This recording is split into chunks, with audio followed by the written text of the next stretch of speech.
Hello again, and I apologize for the last 2 hours. I have a difficulty with my firewall. It's blocking my internet, so I have to lower my security a little bit. Peace of Christ to all of you. Please invite your friends, and let us do the good work for today. Actually, I just changed the title of my topic today because a Muslim he contacted me and he said if I can show him a false prophecy which is 100% clear that Muhammad is a big liar, he will leave Islam today. And he promised me that he and his wife, both of them, they are young couple, they are watching us right now, and he is waiting for me to prove it. Now I believe that this person is being decent and he will keep his promise. However, you keep your promise or not, this is your business.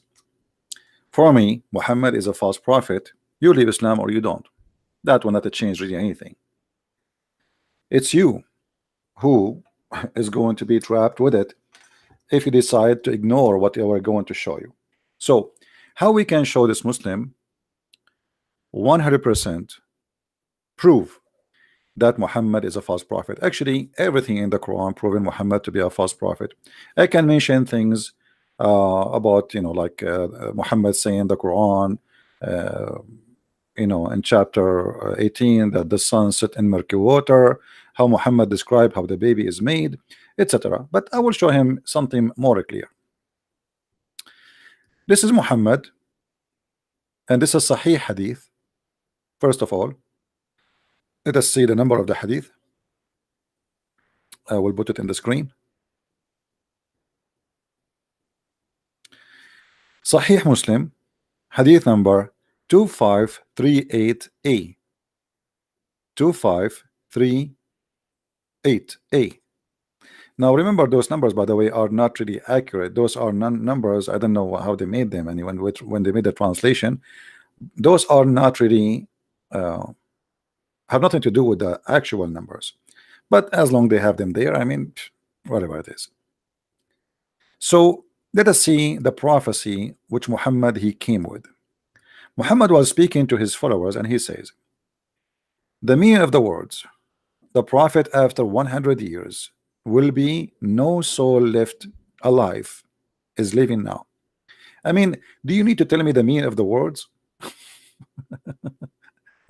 That's it, we know what it is. Muhammad he said, in 100 years from now, not a single human being will be alive. Is that a false prophecy, my friend? The gentleman who promised me he will leave Islam. Isn't it obvious that this is an extreme false prophecy?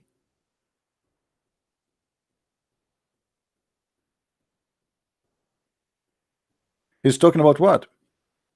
He's talking about the judgment day. I heard Allah Messenger as saying this 1 month before his death. So he said that a month before his death. You ask about the last hour. Where is its knowledge is with Allah. I, however, take an oath and say that none upon the earth, the created beings from amongst my companions, this is between two brackets, by the way, it doesn't say that in that, but we let it go. Between the two brackets, this way it says two brackets. Just trying to explain to you supposedly more of the meaning, would survive at the end of 100 years. So Muhammad is speaking about the judgment day, that the judgment day is have to be maximum of 100 years from now. Here when they added the companions, this is very silly. I mean, if Muhammad he die in the age of 63, I mean, how his companion they will live 100 years from now? I mean, that's mean they make them 163 years. So they put it there. It's a false translation. It says it clearly that none upon the earth, any creation, not only human, all creations upon the earth, within 100 years they will disappear.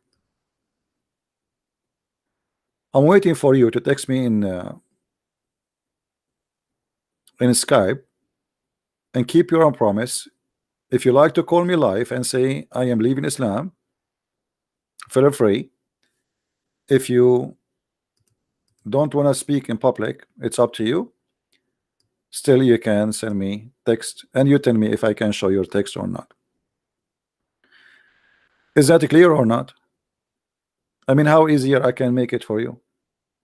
A man claiming that not a single creation, and this is the hadith in Arabic, by the way. سمعت النبي صلى الله عليه وسلم يقول قبل أن يموت بشهر تسألوني عن الساعة وإنما علمها عند الله وأقسم بالله ما على الأرض من نفس منفوسة تأتي عليها 100 سنة. They are asking me, he said before a month from his death, you are asking me about the judgment day hour, or the hour of the judgment. The knowledge of it is with Allah, but I swear by Allah that not a single breathing soul will be living in 100 years from now.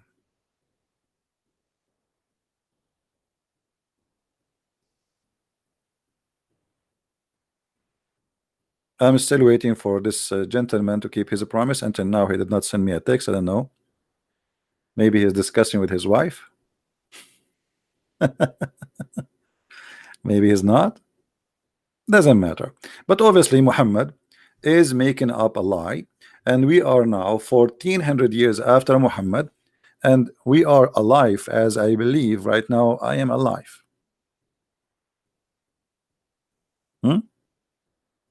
I think so. I think I'm alive. Actually, I just came. I was outside, you know, and people, they said to me hello, which means they can see me. I mean, obviously. And in the store, I was able to pay for some grocery I bought. So I think I am alive. I think Muhammad, he's wrong about this. So how we can accept Muhammad to be a prophet? This is one of tons of stupid things your prophet he said, and it's up to you. I mean, you wanna leave Islam, you wanna stay as a Muslim, this is your business.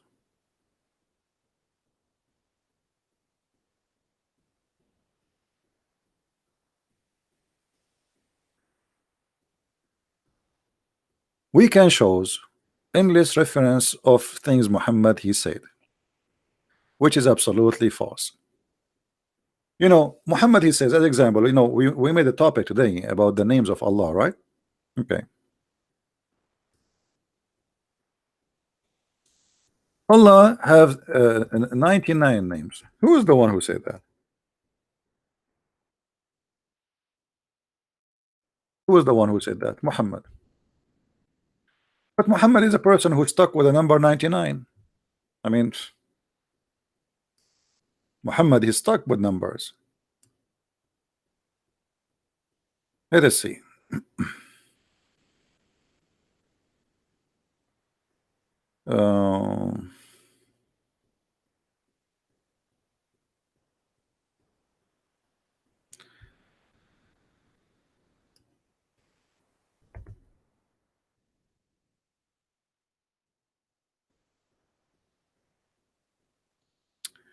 The number 9 is very well known. He's stuck with it. Number 7, he's stuck with it. But look at this. In the Allah has 100 mercy. Allah, he has 100 mercy. But 99 of them is for the day of resurrection. Okay. Number 19. And this appear in the Quran. Actually, the Muslim, they made a miracle about it, which is funny. Here, you will see that the one who said that Allah has 99 names, i.e. 100 minus 1, Muhammad saying that. Now, here you will notice something very funny. If I change the Muslim now to count for me the 99 names of Allah from the Quran, we will not find them. Not only that, we will find the Quran contradict Muhammad. Because Muhammad, as usual, he say things which is totally opposing each other. Uh,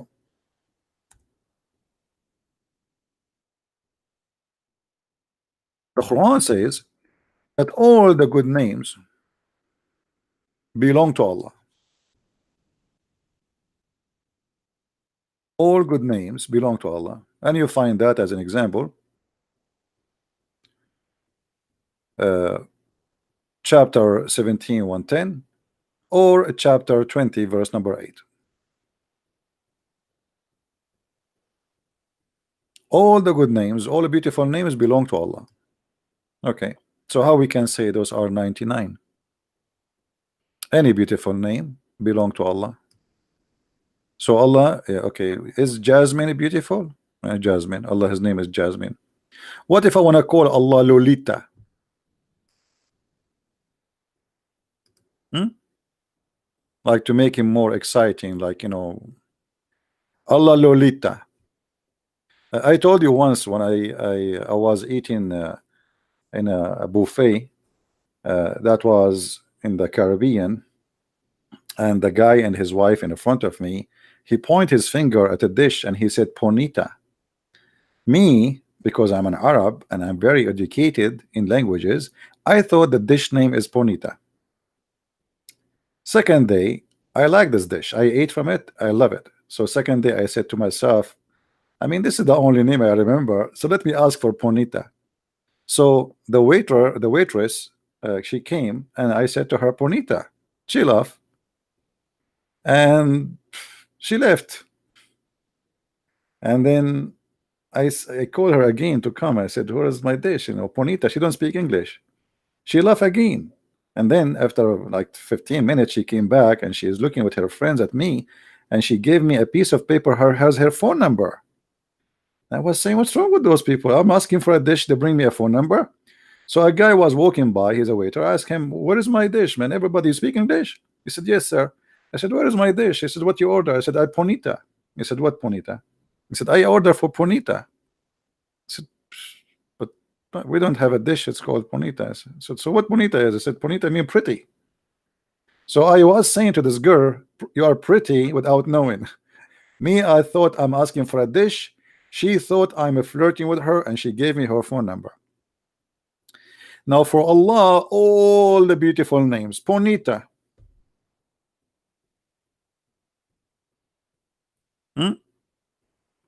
99 names, that is impossible. That's stupid actually. Actually, there's a fatwa in the internet. It says that Allah names is for sure more than 99 names. Let me look for it. Just to show the Muslims I'm not making things up. Give me a second. Um,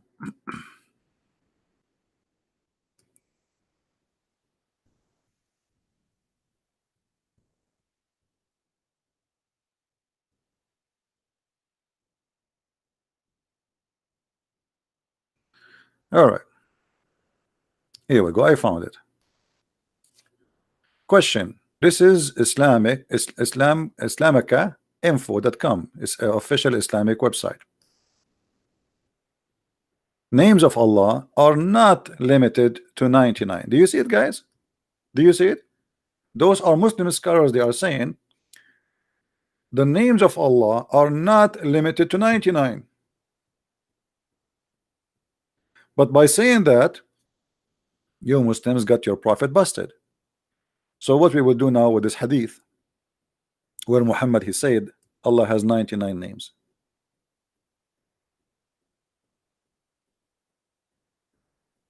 You know what I mean? As long as the Muslims, they agree that Allah has more than 99 names. Question, are they only 99 names of Allah, or there are more than that? In 2 minutes we discover there is more. Ponita as an example, Lolita, Jasmine. You know, as long as Allah is a sexual God, so let's call him something sexual. And here the article is long, but anyway, the summary is in the top. It says the names of Allah are not limited to 99.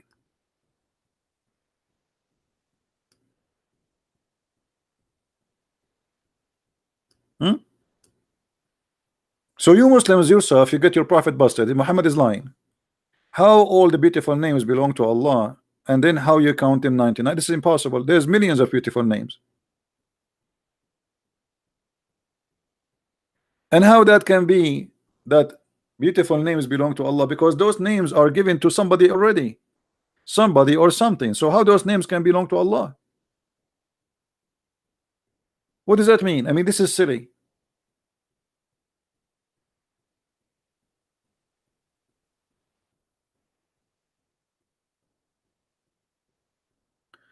But Muhammad is a person who is stuck with numbers, as we said before. If you remember, Muhammad once he said that Solomon, he have 99 wives, and he wanted to have sex with them. But you know, he forgot to say inshallah before he have sex.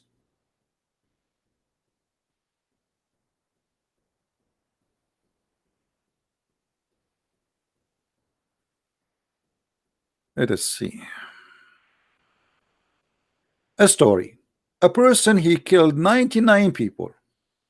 And just to show you how Muhammad is obsessed with some numbers, he fabricates stories based in numbers he like.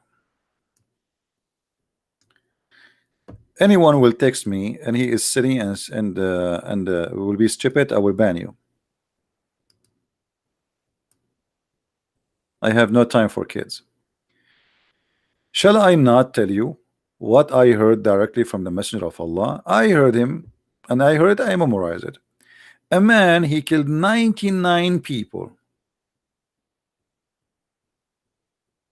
Why 99? I mean, what is that, a true story or this is a fiction story? And why he's saying 99? I mean, isn't it what about killing 7 people? What about killing 99,000? Continue. Let us see where is the story of Solomon. Hold on.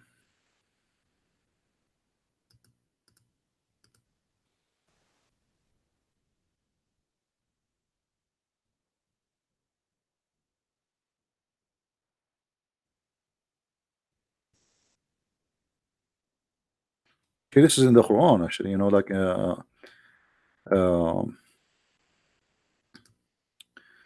if you remember, the Quran says that he was jealous because his brother he have 99 wives. But let us see, find the hadith.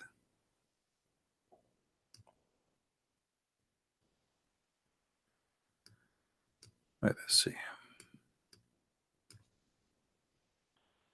And you will see why Muhammad he stuck with the number 99. Read with me carefully. The Prophet Solomon, son of the Prophet David, said, tonight I will go around, i.e., and I will do if. You see, they're trying to be, I mean, supposedly trying to be polite, but the fact it says there, he will do if. How many women? 100 women. 100 women. Actually, in hadith, different hadith, it says 99. This hadith is appear as 100. And look here what happened. And this is a story, supposedly is a true story mentioned by Muhammad. He want to sleep with 100 women all in one night. Even Christian Prince cannot do that, man. I mean, come on, this is too much exaggeration. I mean, there is no way. I am an Arab, you know, maybe, you know, I mean, 99 women. I mean, don't you think 100 is too much? 100 women in one night. There again. Like what happened? There is no tomorrow left. And look what the purpose of having sex with all those 100 women. What is the purpose? He want to have 100 fighter to do jihad, as if they are going to be born with mustache and they will have a sword right away. So look what it says. I will have intercourse if all 100 women, every one of whom will deliver a male child. This guy, even he's sure they will be male. I mean, Muhammad is really a very nice for cartoon. I'm brother and sister. A brother and sister. There's a story about the Prophet Solomon, and he decided to do jihad. And he said to himself, I'm going to have sex with 100 women of my waist. And he took off his panty and he started doing bang bang. And the brother and sister. And the target is he want to have 100 male so they can do jihad. Okay, I mean, this story is really convincing. Muhammad is not lying at all. How dare you to say Muhammad is lying? Are you stupid or what? And then who will fight for Allah cause? Like, he will not send them as missionary. No, they will kill right away. They are ready to slaughter. They are criminal by birth. On that, an angel said to him, he came to him, he said, Habibi, you see, remember this guy, Solomon, he is a Jew. He said to him, Habibi, Solomon, Habibi, don't forget, Habibi, before you have sex, Habibi, say Inshallah, Habibi. What?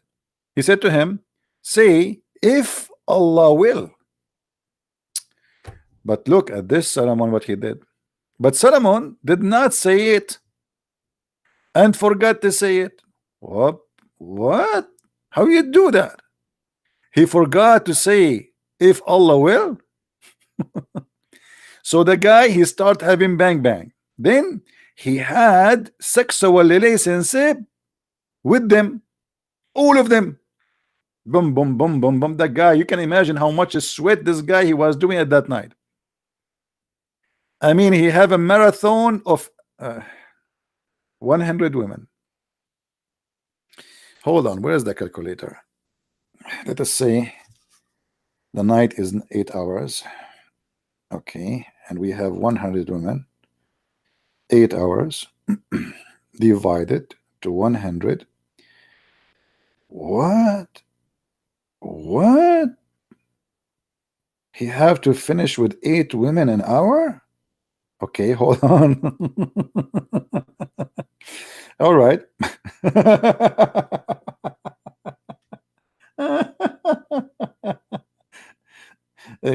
Okay.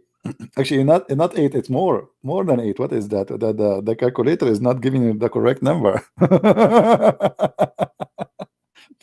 So let us say you have to finish with almost 12. Or let us say 10.1. Yeah, almost 12 something. Okay, so let us say 12 women. So if we say we divide 60 minutes to 12, he have to finish with every one of them in 5 minutes.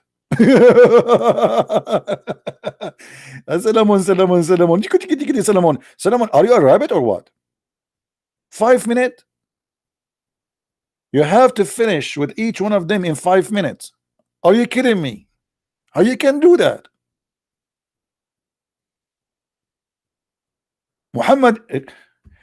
Prophet Muhammad, the Prophet Solomon, he will have orgasm before the women take off her panty.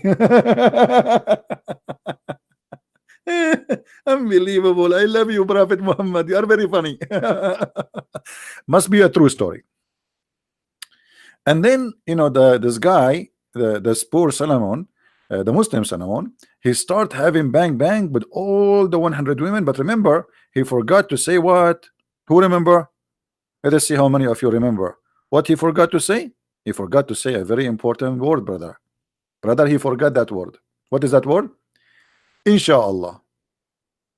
If Allah will. You don't say that, nothing will happen.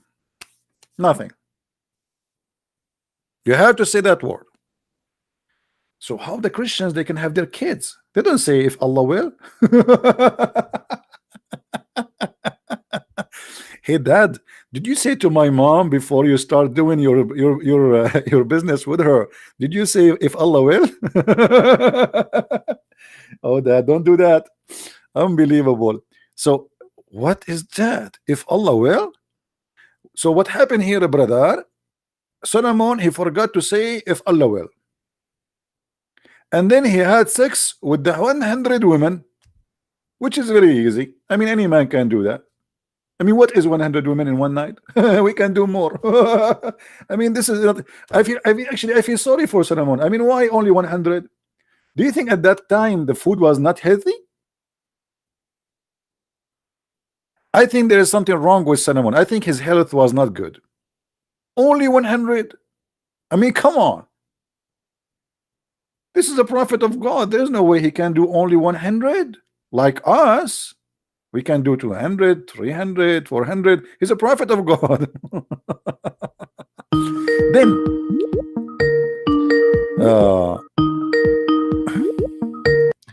we have someone is calling. Let us see. We have a stupid guy. Welcome to stupidity.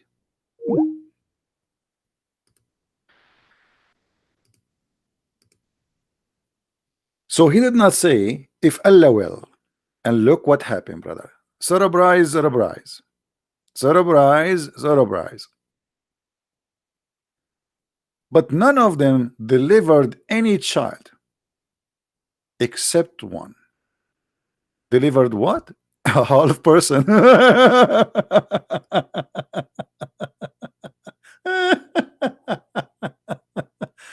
Oh boy. Look here, first of all, how Muhammad he insult if somebody he have a person, like let's say we call them a person with a special needs. So Muhammad here he consider this is what Islam is about, that if you are a person with a special needs, you are like this because your dad did something wrong. And this is totally opposite of what Jesus said. You remember in the Bible? He said, neither his parents commit sin. That's not because his parents commit sin. This is not about sin. People, they have a mentality that because I did something wrong, or it's going to appear in my child, or etc. Muhammad here, he confirmed. By the way, in different hadith, he says the opposite. But because Muhammad is a thief, when he learned something, he added to his dictionary. So he heard about what Jesus said, so he added. Here Muhammad saying that after having sex with 100 women, what happened? He gave a birth for one person only, which is a half person, and this is the Muslim translation. The Muslim translation, not anyone. And you notice always when we speak to a Muslim and we like we try to speak to him in a nice way, try to have a kind of dialogue. Don't call me directly. You have to tell me who you are. Actually, you know what? Anyone from now on, in order to call me, we will ask somebody. Let me exit my Skype, because just to avoid kids who call and play songs and stupidity, we will find somebody who check the person before he talk to me to be sure. Actually, you know what? You have to contact me in Skype. I will check your Facebook to see you are a real person, and then I will take your call. I think this is better, because we are getting a lot of kids just trying to annoy us. Half person, because he did not say if Allah will. China is a billion human being. None of them he says Allah will.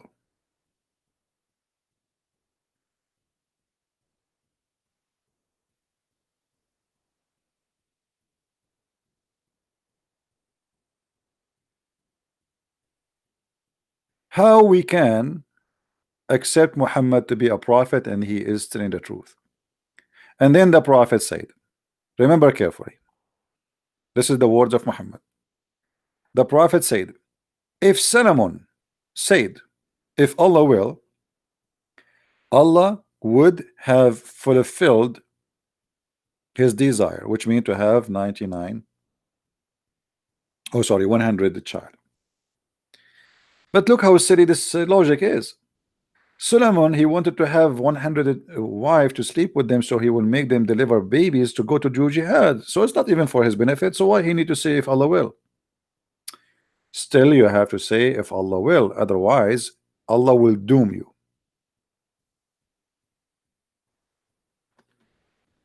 But here we have a problem. Anyone knows what the problem? Let us see how many of you will like think deeply about this issue.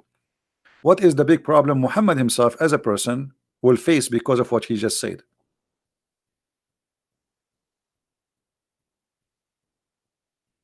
Anyone can come with something? Just to make you to direct your thinking about Muhammad himself as a person. That is against Muhammad himself. Anyone knows why?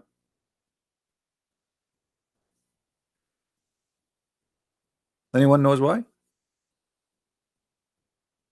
Muhammad their parents, thank you, Peter. Muhammad parents are kuffar. They are not believers. They will go to hell, and they never said if Allah will. So how Muhammad came to existence?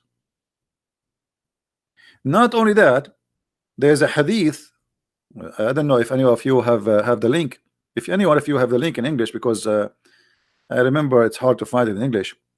Uh, there's a hadith where it says that if a person want to have sex with his wife and he don't say a certain prayer, Shaitan will wrap himself around his penis, and he will be the one doing his wife.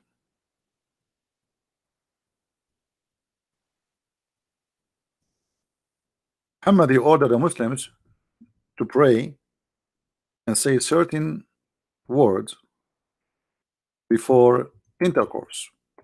Otherwise, Shaitan will be having sex with his wives or with the wife.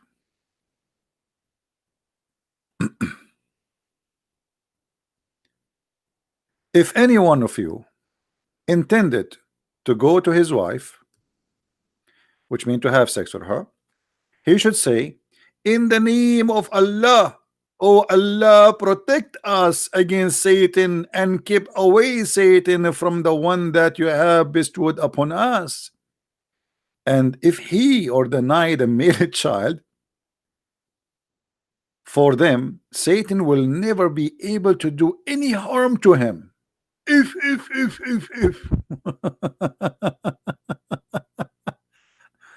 oh boy.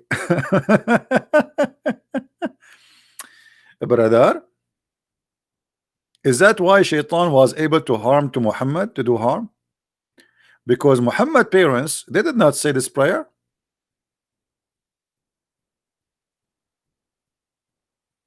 What do you think? I mean, how silly Muhammad is to say such a statement. He just shot himself in the foot.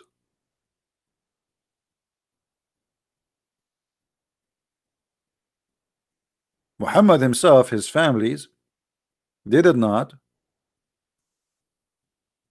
say that prayer.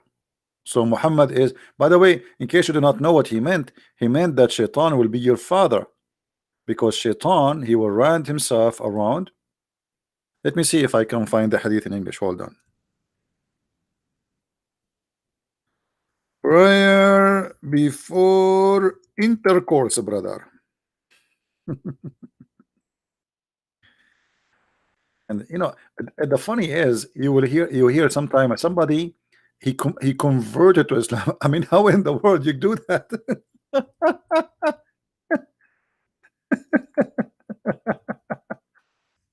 I mean, literally, you have to be mentally ill. Okay.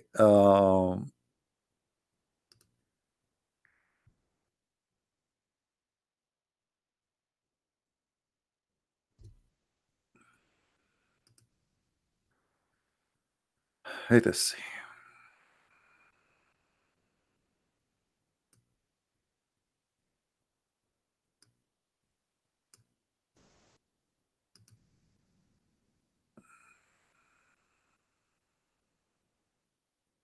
Hmm.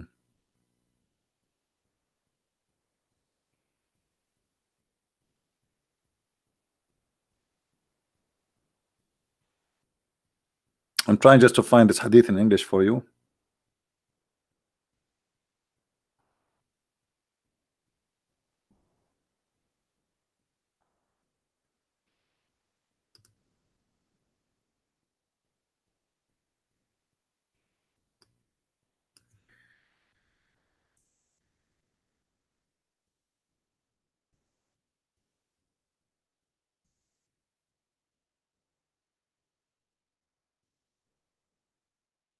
because it's hard to believe if I don't show it to you from a Muslim website.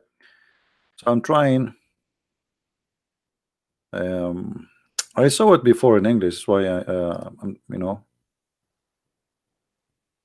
Hmm.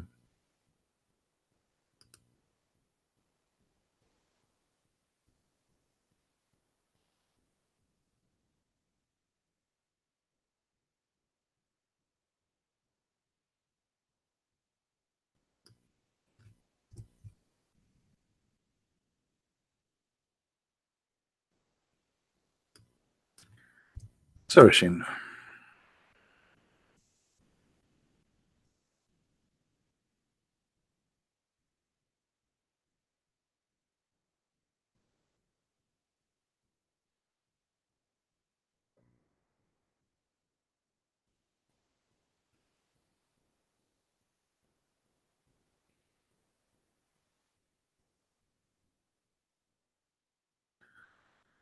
Mm-hmm. Yeah, I need to find it in English so we can show it to you. I could not find anything. I remember before I saw it, but you know.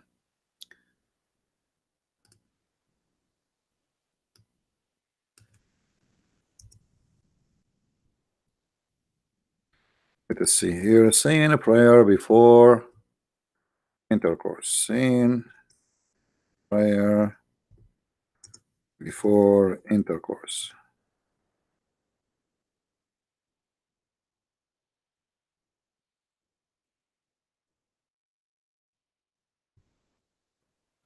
Okay.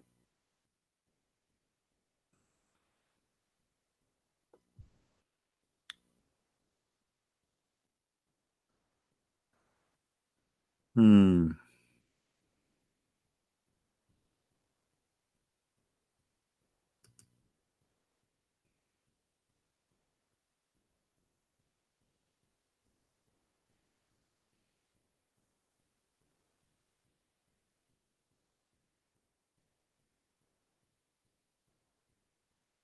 I found many websites, but until now I did not find the one.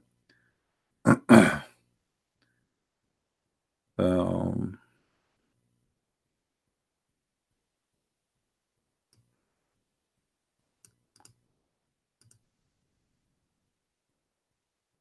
hmm. Yeah, look like we will not find it. Sometime you get lucky and you find them fast, you know. Sometime. But anyway, you see, even in the Quran, it says clearly that Allah, He said that Shaitan, he will be partner with you in your kids. And according to Muhammad,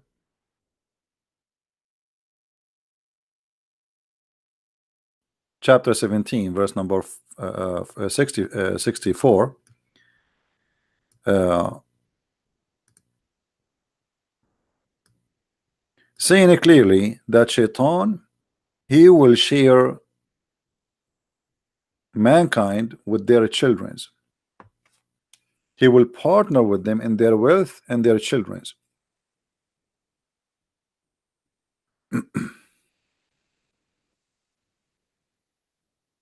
Right?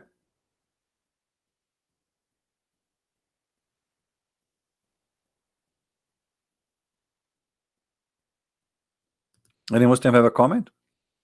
And if you see the interpretation for this, it says exactly as we are saying that uh, if you don't have this prayer, Shaitan is going to affect you and he will share your children's. Let us go to Ibn Kathir and see what Ibn Kathir want to say about this. Chapter 17, verse number 64.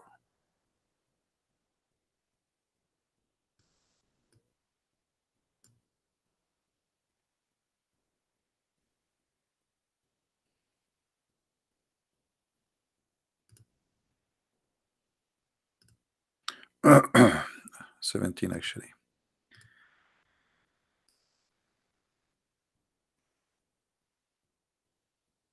Remember, Ibn Kathir always he do his best trying to defend Islam. So that, and the translation of Ibn Kathir in English have nothing to do really with Arabic, but still I have to use it because it's what we have. You guys speak only English. Let us see.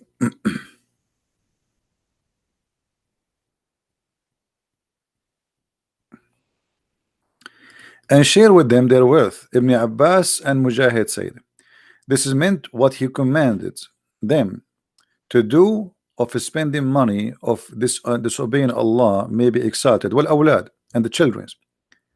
It's reported by Mujahid, etc., that this is mean the legitimate, that the means the children of zina, i.e. the children of adultery.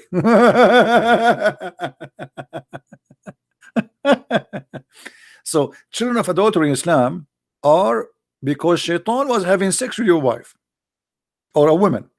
It's not your child, he's this child of shaitan. Reported by Ibn Abbas, this is mean children who they used to kill out of folly without knowledge.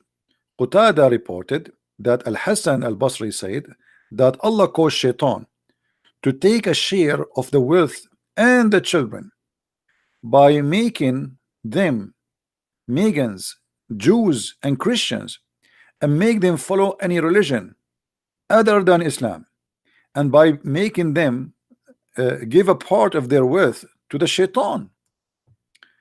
The story is not over yet. And share with them their wealth and children. The fact, I like it when the Muslims they say the fact. Only wealth and children are mentioned in this ayah does not mean that it is limited only to those things. Everything is in which person disobey Allah or obeys shaitan, that is his sharing with him. Now Ibn Kathir, he is going deeper. When one of you, the Prophet, he said, when I have intercourse with his wife, let him say in the name of Allah and keep away shaitan, and keep shaitan away from what you bestow on us, which means the children. Then if the child decreed for them, that shaitan will never harm him.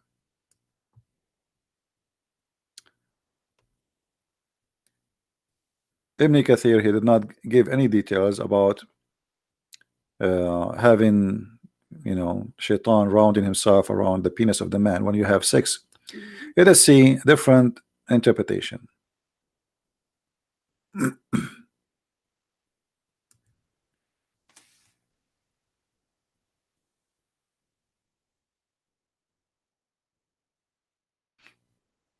All right.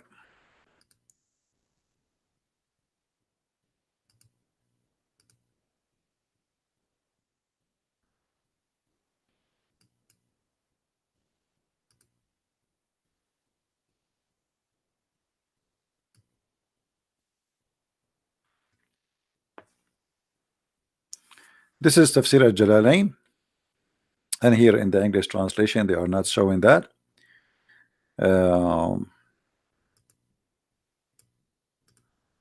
Let us see Ibn Abbas.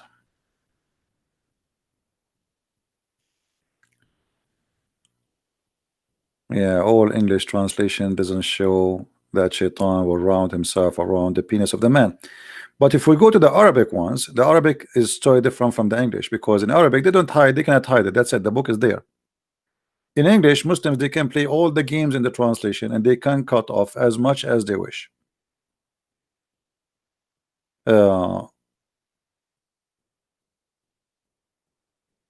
Always when you read an Islamic interpretation in Arabic, it is totally like not 100% different, it's 1,000,000% different. And that is telling you how much you are missing when you try to understand Islam if you don't speak the language. Look, all of this is interpretation, but when they go in English, it is 2 lines. Look how many pages. I'm switching the pages one after one. Page number 4. All right.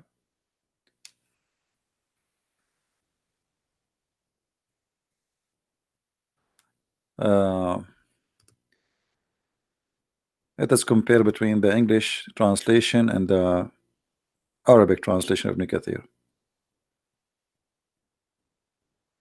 All right.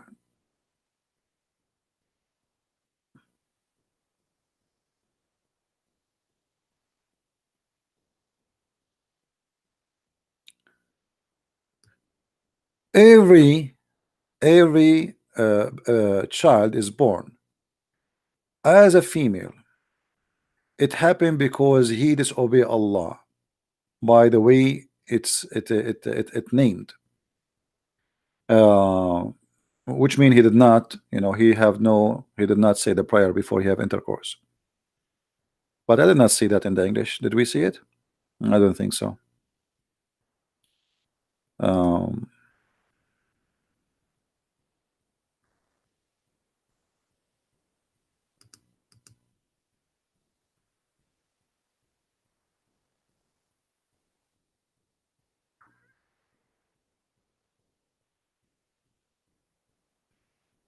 Let us see this hadith here.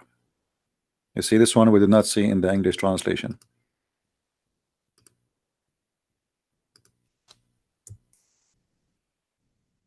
Can't be found.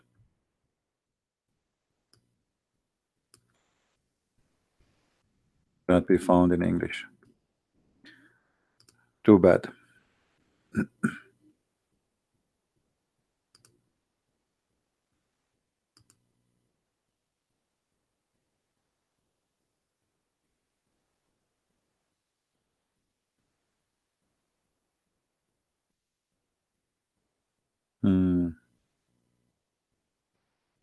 Let me show you this hadith here. Muhammad, he claimed that if you know a person he is a homosexual, that because shaitan he had sex with his mother.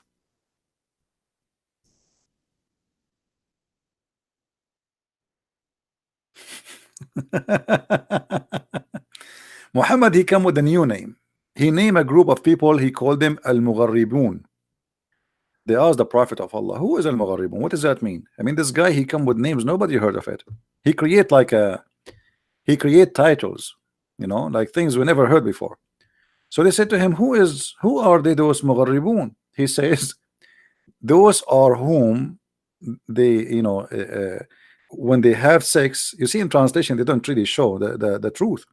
When they have sex like when you have sex with the woman, shaitan, he share with you.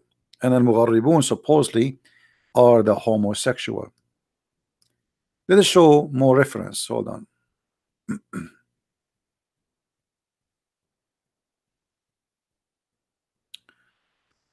Let us copy the hadith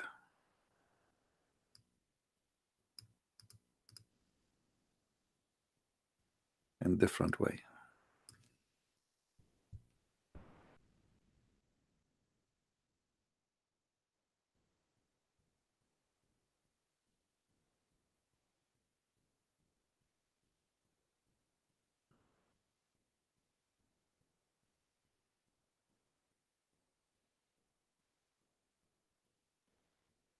The bad thing about this website, I mean, you search for something, you can search by number, you can search by, because their numbers are different from the original numbers. And if you search for anything in the search engine, it shows you anything have to do with the word.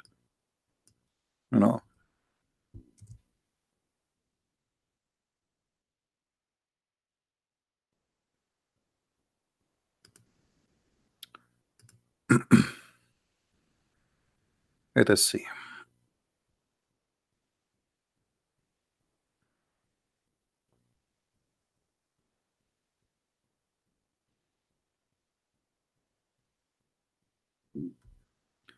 I'm trying to find it.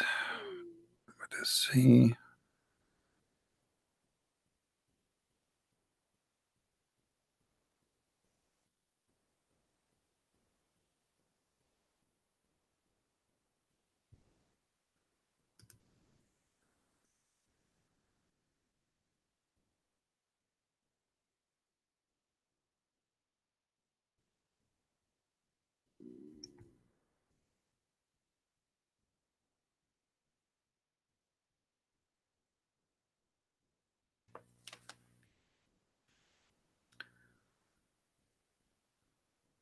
I'm trying to find you where is the reference where it says clearly, according to Muhammad, that those who they are homosexual, they are they are like the fruits of sex between shaitan and a human. I could not find it really in English, but I can find it here in Arabic. The book of أحكام المرجان في أحكام الجان. قال الطرطوسي في كتاب تحريم الفواحش. الطرطوسي, the Imam الطرطوسي, said in the book of forbidden what is forbidden, the forbidden things, like the bad things. He been asked from what a person he will be a gay, a homosexual. He said it's been reported from Ibn Abbas. He said المخنثون أولاد الجن, the homosexual, they are the children of the genie, and genie, they are shaitan too. I cannot find that in English. I'm trying.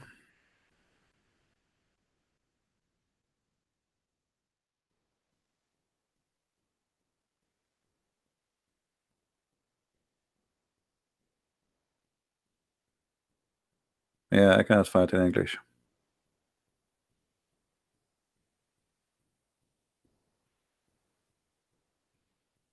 So obviously Muhammad, he always this religion, it is a superstition religion, come with this like the most silly explanation for things to happen.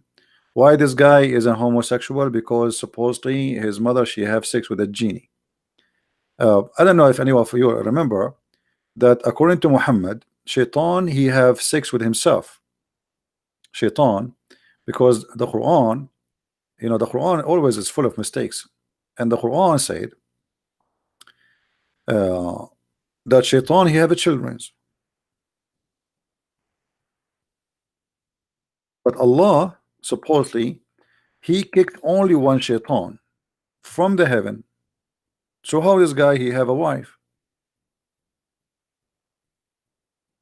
You know what I mean? If the God of Islam he kicked shaitan from heaven, as you see in chapter 18 verse number 50. Let us go and open the verse so we can show you.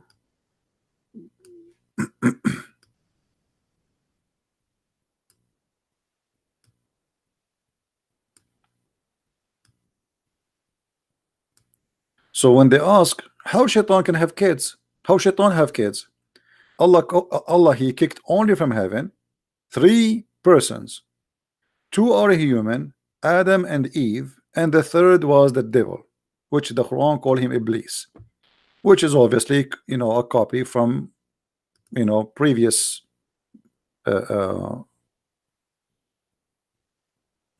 languages and previous cultures.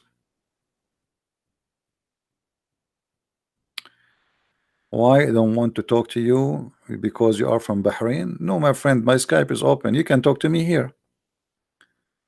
Listen carefully. When Muhammad he claimed that shaitan he have a children, and the Muslim they try to find how shaitan he have a children, look what they come with.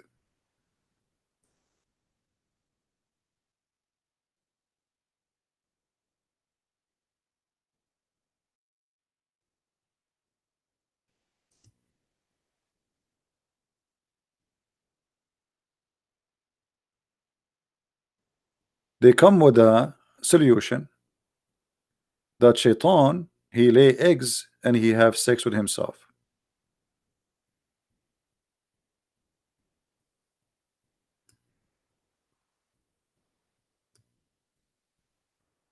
Let us see the reference.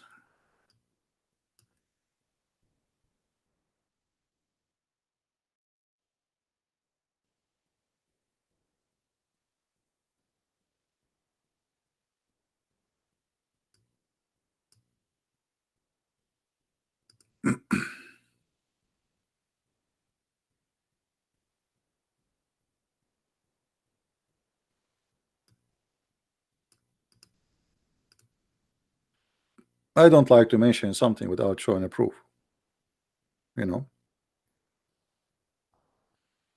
they will say he's lying.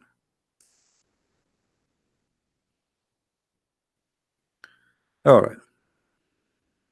This is Al-Qurtubi, Tafsir Al-Qurtubi. This is the official government website of the Kingdom of Jordan. It says here, I've been asked about, do Iblis have a wife? Which means Shaitan, Satan. Do he have a wife? I said, this is a wedding party I did not attend. And then he says, and then I mentioned the Quran saying, are you going to take him and his children as leaders, friends, protectors? And I know that he have no way to have a children unless he have a wife.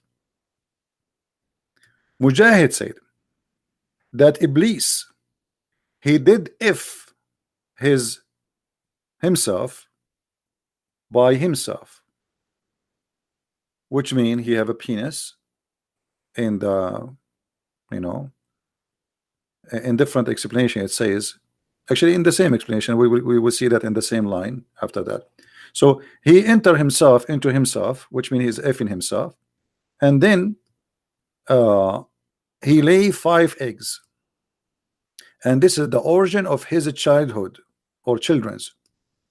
And it said that Allah, he created for him a penis in the right side of his thigh, the right thigh of his right leg, and a vagina in the left leg.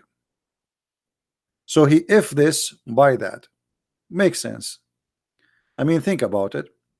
Shaitan, he have a penis in the right leg and he have a vagina in the left leg. So all what you need to do, he just shake it, you know. I mean, then the penis will go in the vagina and we got the babies. So he if that, and here you notice, by the way, it says yankah. You see, the Muslim, they say the word yankah does not mean if. It says here that he if he do nikah. He do what? He yankah what? The guy is ifing himself. He cannot be married. So this is the physical action. So who he do yankah this with that, and every day he lay 10 eggs. Actually, you know what? I'm going to open Google Translation. I know Google Translation is not good, you know, but at least you can see. So Muslims, they will not say, you know, most of them, they don't speak Arabic, which is really a problem. So I'm going to copy from here and paste. Let us copy actually more. There's a limit of how much you can copy, but we will try. Okay, and I will go to Google Translation in front of your eyes, and I will paste translate.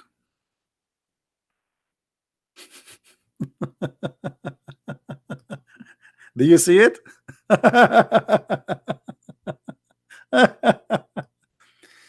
Mujahid said the devil enter his vagina. Actually, he says he if his vagina. The same as, you know, his by he enter his penis into his vagina, and then he lay 5 eggs, and this is the origin of his offspring. It is said that Allah created for him in his right thigh a male member, which means a penis, and in the left side a vagina. It says left hand. This is not wrong. And then he will do this. He if this with that. Translation is coming wrong here. And every day he lay down 10 eggs will come out of him. From every egg there is 70 Satan, male and female. They will come from every egg. Now we know that this is Google Translation is not accurate, but you know, I translated that for you. But we are copy pasting in front of you, so people will not say, oh, he's, you know, this is not what it says. How anyone can believe in such a thing?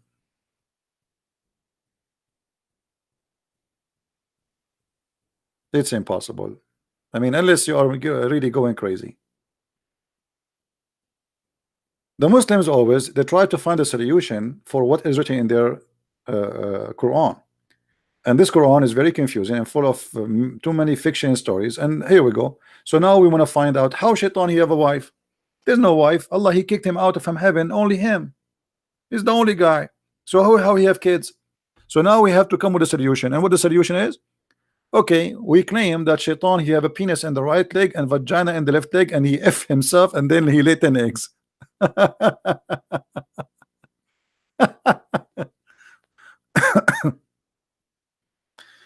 So, you know, the more you read Islamic books, the more you find that this is a very silly, stupid cult. I mean, the fiction and it does not even respect you as an individual, especially for a person who live. I mean, maybe this was accepted in the desert one day. People are naive, they don't have education, they believe anything.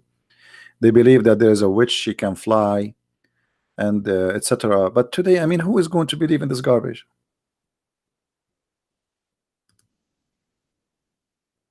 Even Muhammad in the hadith, by the way, because a Muslim might say to me, okay, but Muhammad did not say here that. No, Muhammad he said that. Let me show you. Muhammad he claimed that Shaitan he lay eggs. Muhammad he claimed that Shaitan he lay eggs in the empty market.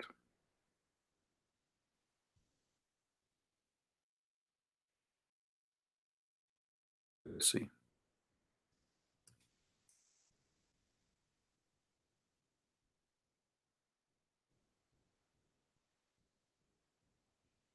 Hmm.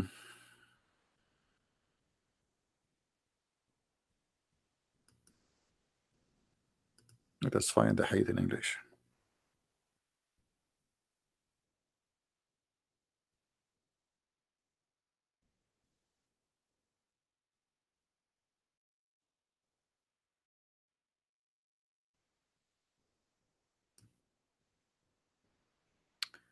All right.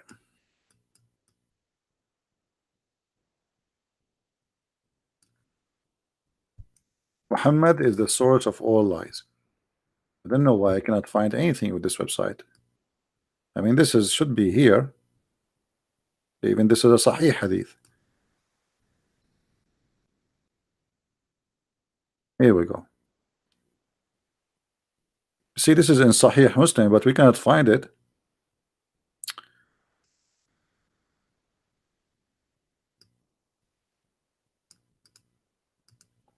I mean, why we cannot find it? See, when I search, I cannot find it. Anyway, it's here. Let us see this one. The Prophet said, do not, if you can help, be the first to enter the market and the last to leave, because in the arena of it is the arena of Satan, and and the standard of Satan he will sit there. Well, what standard? It doesn't say that. It says in Arabic, you know, Satan he lay his eggs. I mean, what this translation is about?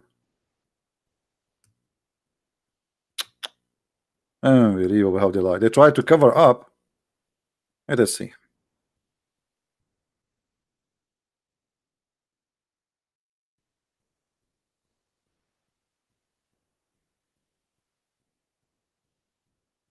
Unbelievable.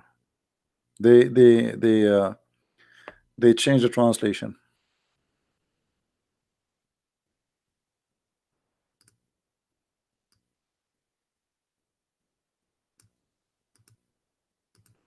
We cannot find any truthful translation.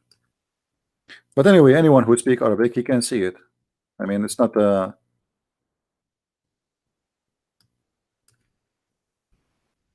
right. You know what? I'm going to take what we can do. Look like we have to use Google. There we go. Just to show you how they lie in the translation. Don't be the first one to enter the market, neither the last one, because Shaitan he lay his eggs there. He put his eggs, and the legs they what they call them when the eggs they break. You know, they hashed. You know. So let us, here we go. We copy in front of you, copy, and then we go to Google Translation in front of you. Clear this one, paste. Translation. Don't be the first to enter the market and not the last one, out for the devil, where the devil chick. Translation is funny.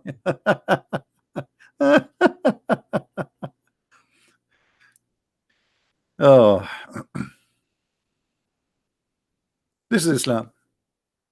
So Muhammad clearly saying that Shaitan, he have eggs and he lay eggs, and he is telling you don't enter the first one in the market. Okay, so now who is going to enter the market? And what will happen to me if I be the first to enter the market? Let us say Shaitan, he lay his eggs there. What will happen to me exactly if I enter the market? What exactly will happen to me? And now no Muslim will enter the market to be the first one, and no Muslim will stay to be the last. What does that mean? All the Muslims, they have to leave together?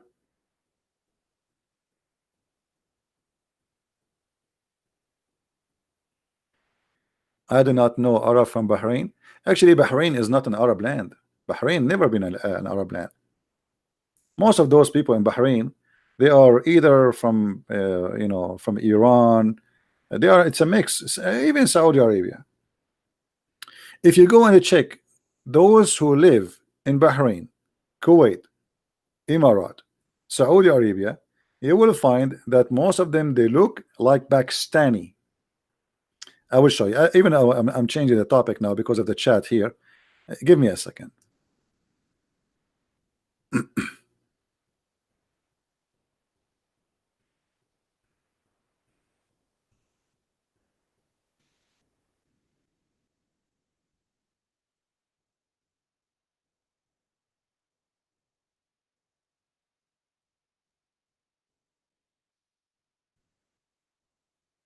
Take a look.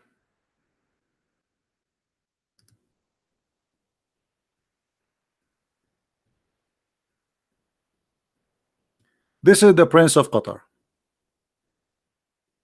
Isn't him a Pakistani? Be honest with me. Isn't this is a guy, a Pakistani guy?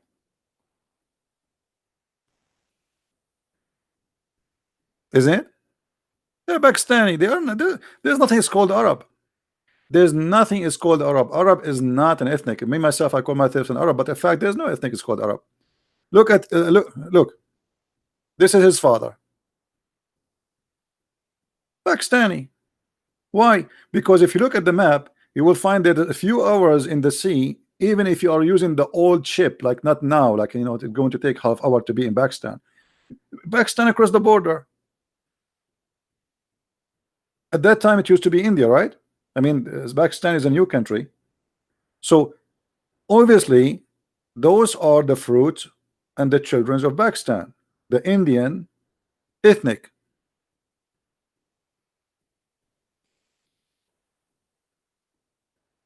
There's nothing called Arab. What Arab? If you go and see actually even their local clothing, it's not what they say to you. Like now, look now, he is wearing this Arabian clothes supposedly, but this is something new. Before they didn't use this clothes. This is always something new.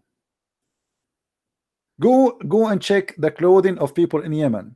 Check the clothes in Bahrain, the clothes in Qatar, the clothes in Emirat, and you will find that they are dressing the same as Indian. Actually, let me show you something more. I don't know how many of you saw Muslim doing Hajj.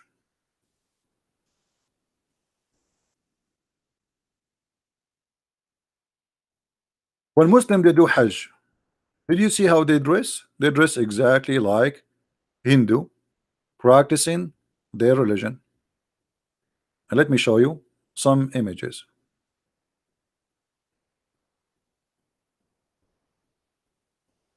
Take a look.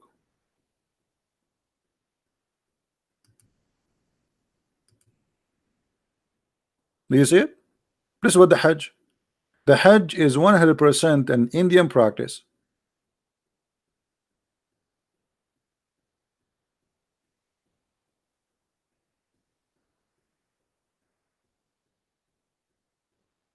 Isn't it? This is how the Hindu they dress, especially the monk, and they shave their head. Not only they dress like this, they shave their head. This guy now is throwing a rock at the shaitan. Look at his face. Look at his face. The Muslims, they believe that shaitan, he has a house, and now they are throwing rocks at shaitan. Shaitan, yeah, shaitan. And by the way, if you go there, you better be careful, because 99% of the rocks, they will fit in your head, because there's no way this guy can hit. He's far away. Look, let me show you the crowd. Let me show you how big the crowd is. How you can hit this thing? So if a person he is standing at the end, how he can hit this person? And by the way, even the shaitan house, the Saudi people, they change it. The Saudi people, they changed it. It used to be different. Let me see if I can find you the old one. Even shaitan house became from concrete.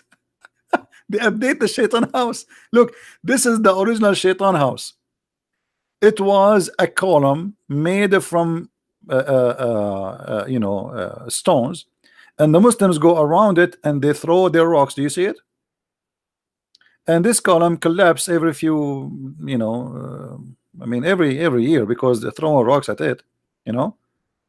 Look how big the number. Throwing rocks at this thing. Let us see if we can show you more clear. Yeah, this is an old picture. Look at this. Look how small it was. Small, tiny, and they put a fence around it. And this is where they used to throw the rocks. Now, look what happened. Let me show you the new house of shaitan. The new house of shaitan have a concrete, have 2 floors, look like a ship.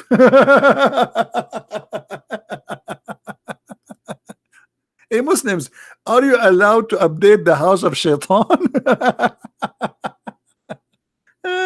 Unbelievable. Oh boy. I mean, how you believe in this? Look how big the column in the middle, like because people complain we can't hit it. You have to hit it. You have to hit the column. And before, the column was so small, so tiny, and now look how big, made it from a very strong concrete. Look how big the column, and there's 2 floors, 3 floors. You see, those are from the 2nd floor. From this, oh, this is the one before it. Hold on, and then to this. Look how deep. and they have soldiers to protect it. I mean, my friend, I mean, this is the house of shaitan. You see, they have police to protect the house of shaitan. But what if somebody he decide to live there? Hold on. Look, this guy. Those are the rocks they carry so they can hit the shaitan in his head.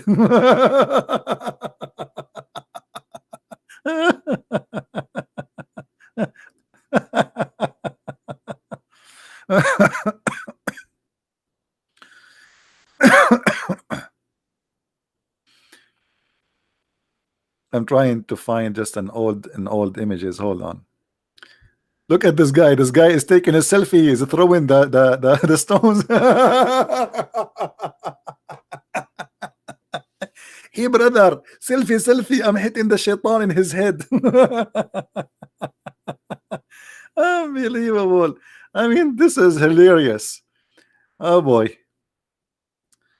Yeah. Look, this is an old one. You see the old one? This is the old one. Do you see it?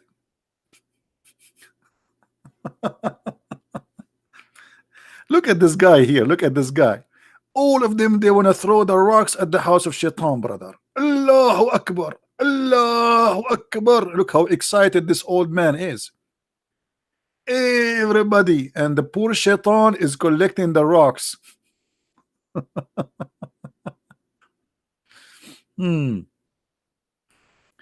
Everybody is naked too. All of them, they are naked. They have just a sheet around themselves. Yeah, this is the old house of shaitan. Look how it is. You see the old house of shaitan? By the way, in Arabic here, I don't know who posted this picture. He says, what is the wisdom of throwing rocks at this but Shaitan is not visible, and we can't see him. Shaitan is there. I mean, what is this is a pagan practice. Which and Shaitan house is in the same city of Allah house. They are neighbor. Really?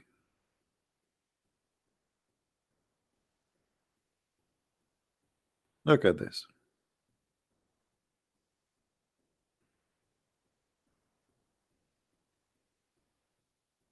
It's a pure practice of a pagan religion. Look how they made the column from a small tiny one. Look how big this wall of concrete, because everybody now want to hit it.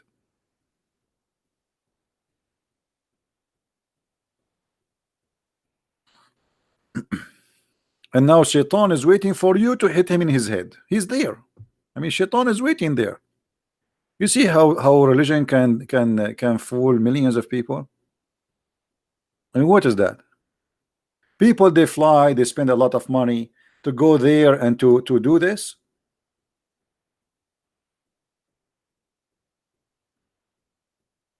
They asked the Prince of Saudi Arabia about, like, Saudi, if what we do if you are out of oil. He said, we have the Kaaba. It's the biggest business.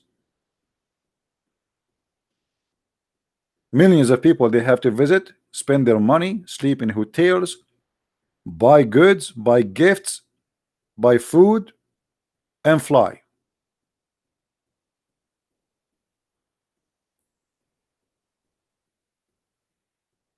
It's a great business.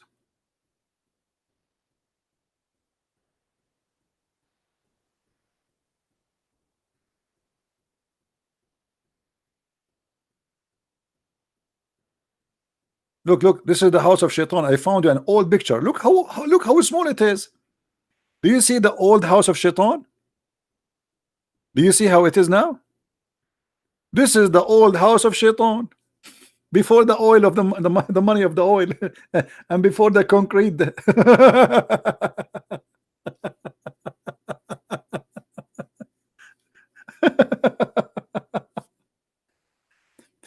Oh boy. And you know, and look how small is small the number. And you will see around it there was a bazaar, there was a market, and now all of this is gone. You know, everything changed there. Even the Kaaba used to be small, tiny. Let me show you the old images of the Kaaba. Hold on.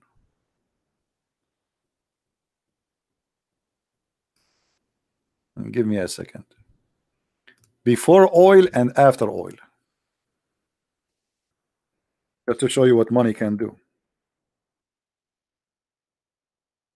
It's like those actors before they become famous, they look something, and after they become famous and they have money, they look something else. Totally different. Uh,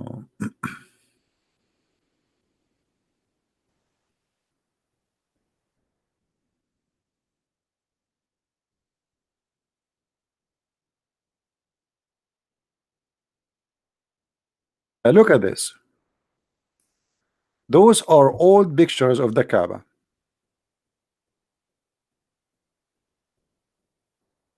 Look at this. There's no even roof.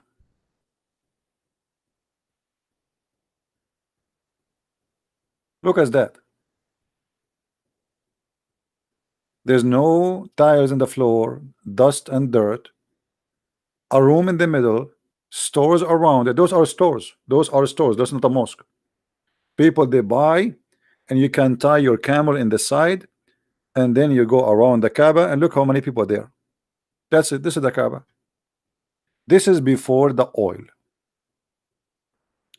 After they have oil, they start fixing. So they start building. And the look is changing.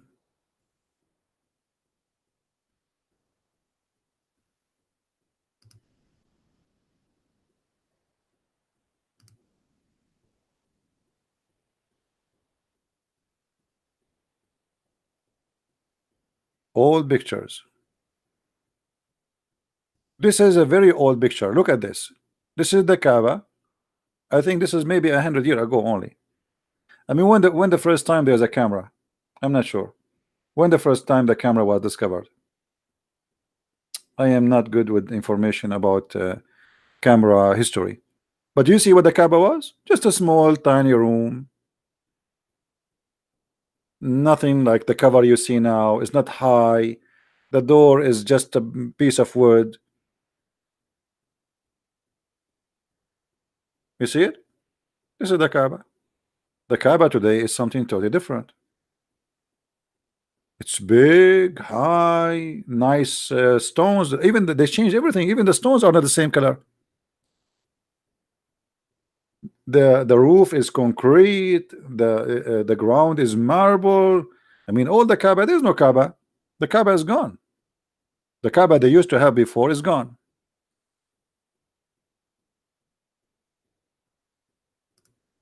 This is here. They are repairing the Kaaba from inside.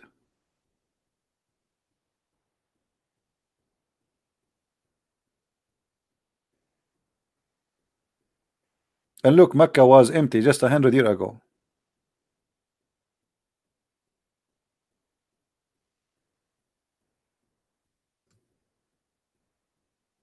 This is after they start having money. However, there is a point I'd like to mention to you, that Allah, another proof that Allah is a false God. No, my Skype is off. Another, because we are getting calls from a bunch of kids playing songs and etc. I just, you did not hear it. It was on. Somebody playing a song.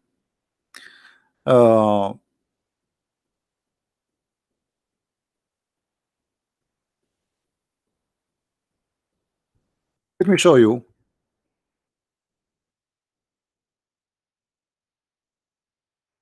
How we can prove easy that Islam is false. Take a look with me. The Kaaba every year is flooded by rain, and that will bring the sewage. There's no sewage in Mecca, by the way. There's no sewage in Saudi Arabia. If Allah is God, how Allah he chose the worst location where the Kaaba will be flooded every year?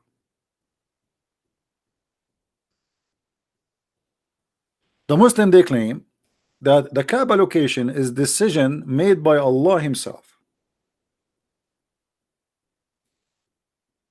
You know what I mean?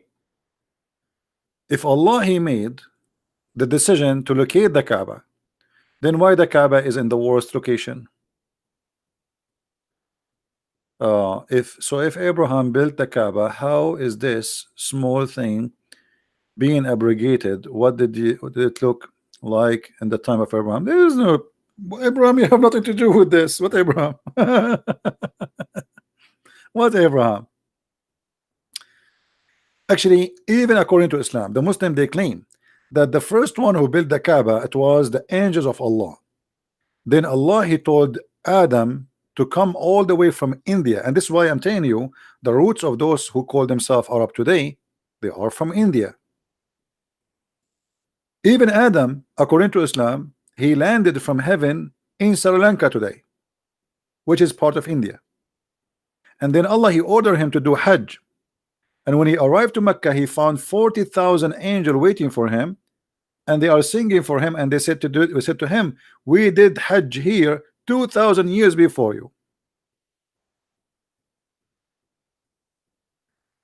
But look at this. The Kaaba is covered by what? Look at this guy. He's swimming. Do you see the guy? Do you see the guy swimming? So if Allah is God and he chose the location of the Kaaba, and this is the best location of the Kaaba, why Allah he chose such a location where the flood will be covering it every year? I mean, imagine you ask an engineer to find you a place for your house, and then he find you a house, a location where every year the land will be flooded. How horrible. Look at this.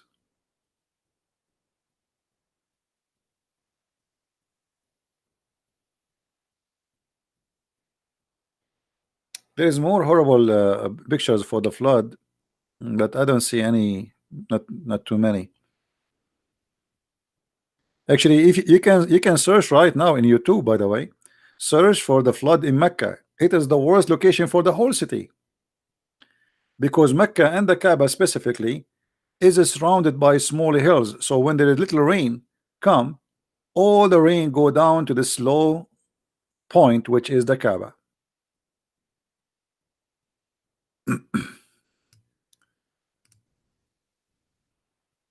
Actually, I made a video. It's called uh,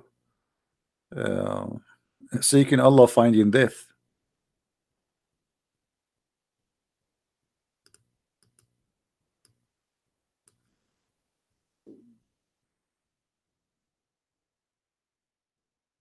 Let's see.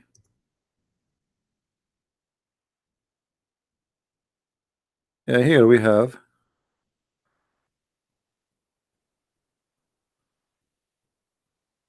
and actually just 2 weeks ago, 3 weeks ago. Oh, this is in Mecca. Look at this.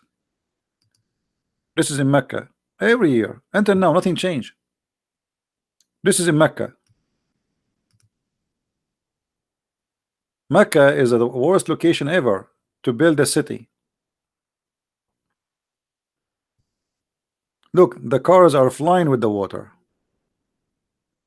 This is the Kaaba swimming by the mud.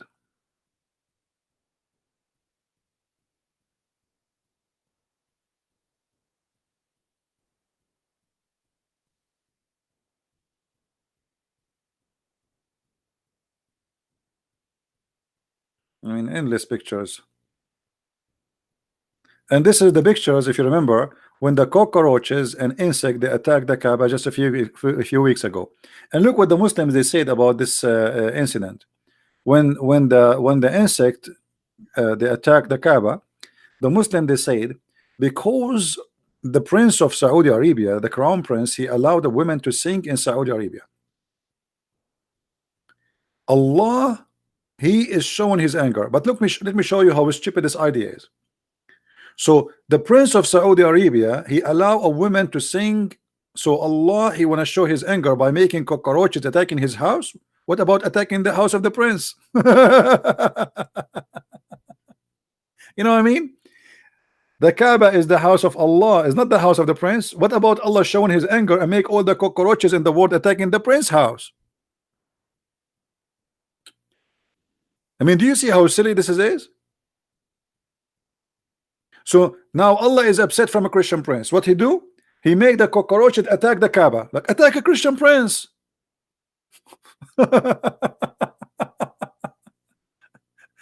I mean, the intelligence is high.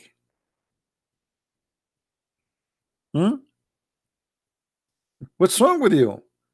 Allah, he make the cockroaches attack the Kaaba because the prince but the prince don't live there. They don't even he don't even live in that city. He live more than 600 kilometers away.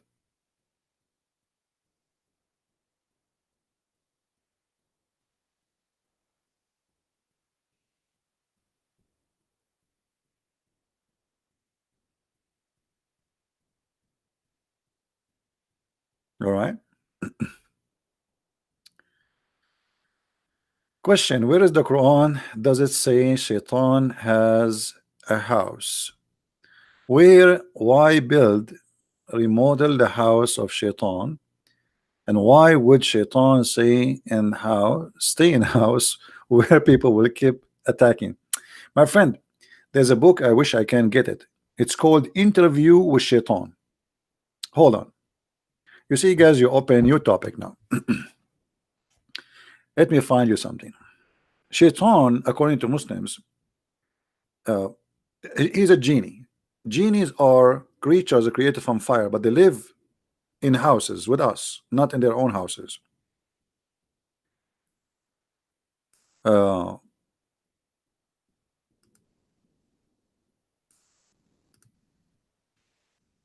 and Muslim genie, he live with Muslim family. Christian genie, he live with a Christian family. Hindu genie, he live with the Hindus.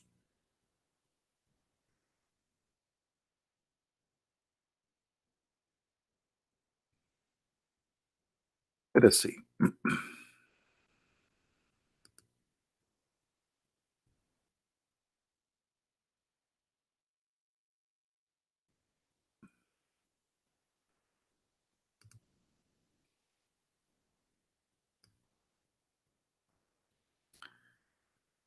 Signs of the house, the genie in the house.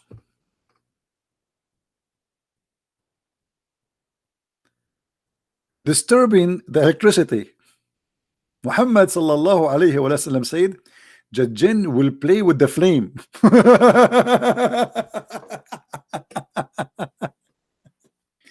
Seeing small stones being thrown inside the house and the door are closed. So your doors are closed, and then now you see stones thrown inside the house. It is a genie. Seeing small stones being thrown inside the house and the doors are closed. Okay. Moving object. So you are at home and object that start moving. Oh, hold on. I have the cup of coffee in front of me. It's not moving. Oops. I split some coffee in the. I think this is the genie. He did that.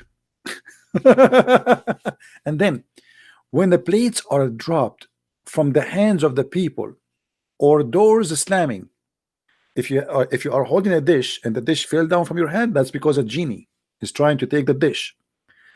Prophet Muhammad said, if you hear the dog barking or the donkey braying in the night time, do not go out of your house.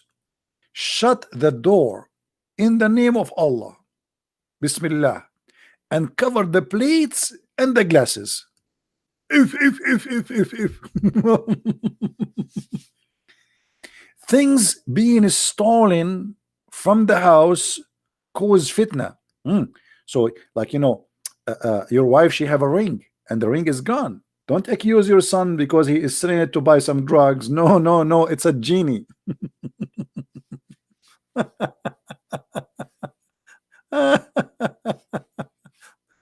Let us continue. Unbelievable. Smashing something was stolen from the Prophet house, and Jibril told him to seek refuge in Allah, as jinn were trying to cause fitna between him and his wife. So Muhammad started accusing his wives. Who took this? It was the genie, brother. Burning in the house, that is a genie. Strange sound or voices in the home, genie. Strong wind in the home, and the wind and the doors are closed, genie. Whispering or moving of a tree in the home, tree inside the house, you know, like you have a yard. Footsteps going upstairs and downstairs. Hearing voices of people. The jinn could take the form of a spider or ant or a lizard, but not a mouse.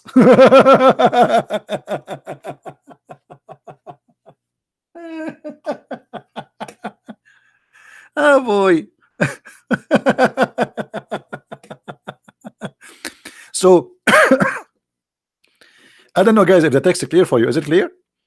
The background of the website, it is it's kind of you know, dark. So the jinn, he can take a form of a lizard or a spider or even an ant. So if you see an ant in your home, simply this is a genie or a spider. That's true. The jinn could take the form of a spider or ant or a lizard, but not a mouse. So take into consideration, it's not a mouse.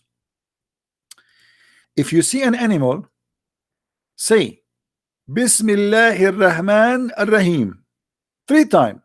Anytime you see an animal, see Bismillahir Rahman Ar-Rahim. Cat, a dog, because it might be a shaitan. Remember, Muhammad, he says the black dog is what? Do you remember? The black dog is a devil.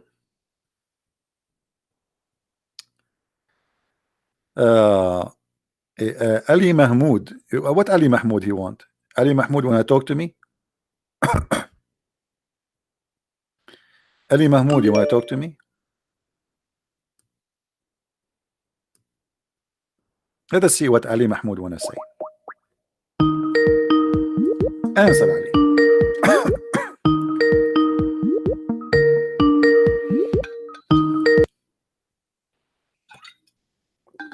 Yes, Ali.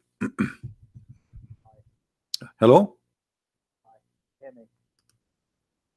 Do you hear me, Ali? I don't know, your voice is very low. Can you speak louder, please? Sorry? Hear me better now? It's very low. Hardly. I don't hear anything. Sorry. Fix your microphone and call me back, okay? All right. All right. It look like Ali, he have something very important he want to tell us. Very important. And when a Muslim he have something important, it's mean it's important. I hope he will not tell us about the genie and the spider in our house. Strange human being in the house, he is a genie. Half a human, top half a human with a strange legs or part animal.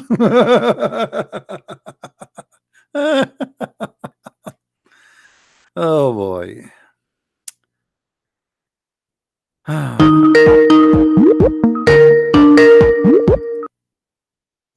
Hello?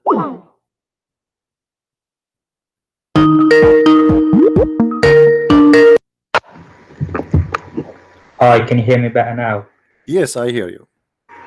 My mic wasn't working properly. Yeah, you are the one who curse always, right? Pardon? You want to curse? Are you the one who curse us always? No, I don't curse anyone. Oh, okay, maybe I'm wrong. Okay, go ahead. What do you want to say to us? Well, I was advertised to debate Sam Shimon, but he pulled out because he said everybody run out. I remember you. You call us many times and you curse Sam Shamoun. I remember you. Now, what do you want to say? That's what I wanted to say. Was he had? Okay, get lost.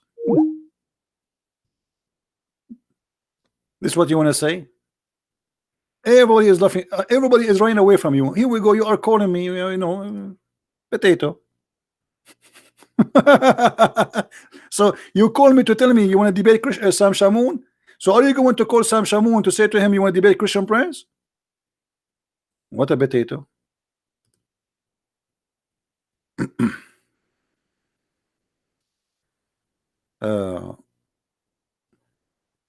Actually, let us go and see what he said in the text. You see, when he called me, he turned into a cat. In the text, he was a lion. He didn't want to debate. He want to debate Sam Shamoun. And I'm sure if he sees Sam Shamoun, he will run away from him. Let me go back and see what this guy was saying in the text, just to get him busted. Ali Mahmoud.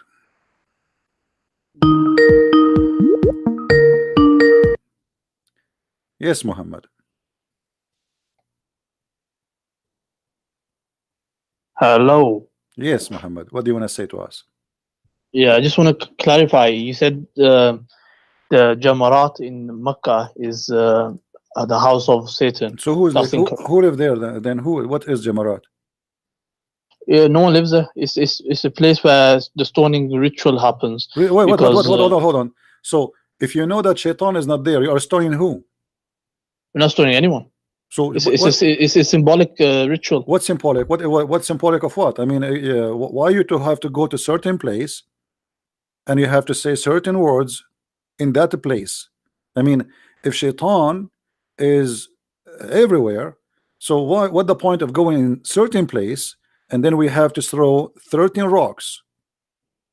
All right, give me 2 minutes. I can explain it to you. Okay, go ahead. So Imam Ghazali, he's one of the scholars of Islam. He says in Ihya Ulumuddin, he says, as for the stoning of Jamarat, the purpose behind it is to follow the command and manifest submission and servitude to Allah.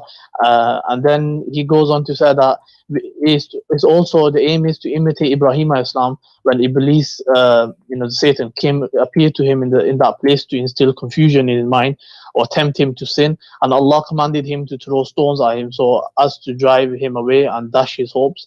If you ever think that Satan appeared to him and he saw him, and that is why he stoned him.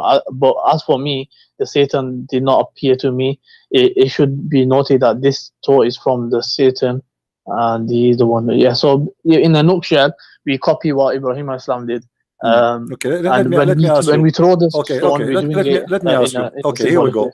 We have the Quran in front of us, and I want you to show me where Ibrahim he throw stones at Shaitan. Where we can find this story. I don't know where you can find the story, but this is what the scholars. So you Muslims, okay, so you Muslims, you copy each other, but you do not ask yourself, who is the first one who fabricated this story? What if the story is a fabrication? No, from my knowledge, it's not fabrication. Why it's not? I mean, you have no source of it. What this is from? Where is coming from? I think from reliable scholars. So what? Who? Like who? I mean, do you take your religion from? Okay, let me ask you: is Al-Ghazali is a scholar or he is a prophet? He's Hujjatul Islam. What Hujjatul Islam? What does that mean? He's a proof for Islam. He's such an intellectual person. Okay, so if Al-Ghazali, if Al-Ghazali he says something, that's mean you have to approve it, right? Not necessarily, but what do you mean? A second ago, he is Hujjatul Islam. Hujjatul Islam mean the proof of Islam. Translate Hujjatul Islam to people, please. Yeah, proof of Islam. Yeah. Okay, so if this guy he became the proof of Islam, and you acknowledge him with such a huge name, I mean, to say such a thing, he is this guy, he is equal to a prophet. So he is the proof of Islam. So you copy a story from him just because he said the story? No, he's a reliable person. Okay, let me ask you. You do a manat, you Muslims, you do certain rituals in the Kaaba. Who is behind the rituals of Islam? So, like a stoning I just told you. What do you mean? Like who is behind it? What? As an example, As-Safa and Al-Marwa. Who is behind As-Safa and Al-Marwa? What is As-Safa? Explain to people here. So these are two mountains where a woman called Hajara, she was running between the mountains, and the reason was Ibrahim Islam, the Prophet Abraham, he left his wife and a son in the desert. So she was looking for water, and then Zamzam appeared. So there's water that appeared from the ground. It was a miracle from Allah. And let me ask you: do the kuffar believe in Abraham?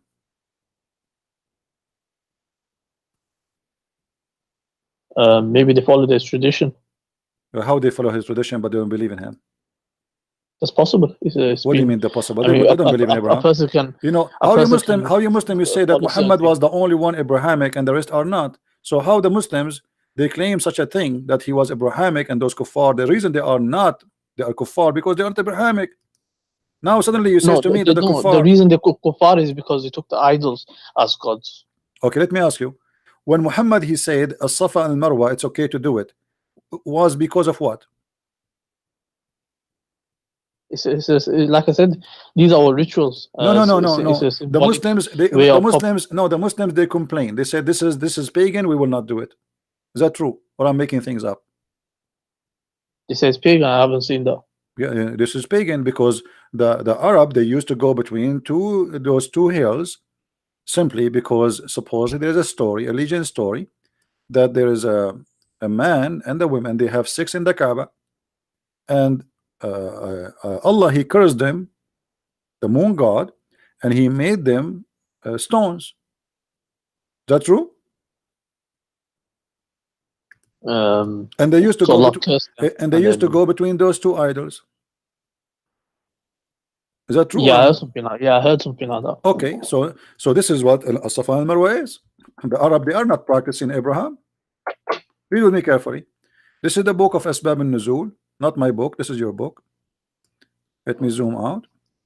You will see that the Muslims they did not like it. This is why the Quran came. Chapter 2 verse 158 says that As-Safa and Al-Marwa min sha'air Allah faman hajja al-bayt aw i'tamara fala junaha alayhi. It's not a sin to do As-Safa al-Marwa. It's not a sin. Yeah. Okay, why they thought it's a sin? That means some people they thought it's a sin, right? Read that again. It's not a sin to practice As-Safa al-Marwa. Here we go, the verse in front of us. Therefore there's no sin. The Marwa and the Safa and Al-Marwa are among the indication of ritual of Allah. So it is there therefore no sin for him who do that.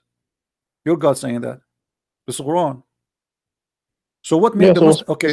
So what the Muslims, what made the Muslim think there is a sin if we do a Safa and Marwa? Why they think it's a sin? Read me carefully. It says here. This verse revealed about a group of people from the helper Al-Ansar. Before Islam, they used to go and make a pilgrimage to Manat, and were forbidden. This is where Manat is, and they were forbidden from going between As-Safa and Marwa. Those people, they worship Manat. As-Safa is from the ritual of Manat. So, and they were forbidden from going between As-Safa and Marwa. When they went to do Hajj with Allah Messenger, which means now they became Muslims, Allah bless him and give him peace. They mentioned this to him. It was a request only for this group. This group, they said to him, we are used to do a Safa and Marwa, you know, we like it. Look what Muhammad he said. So Allah revealed this verse.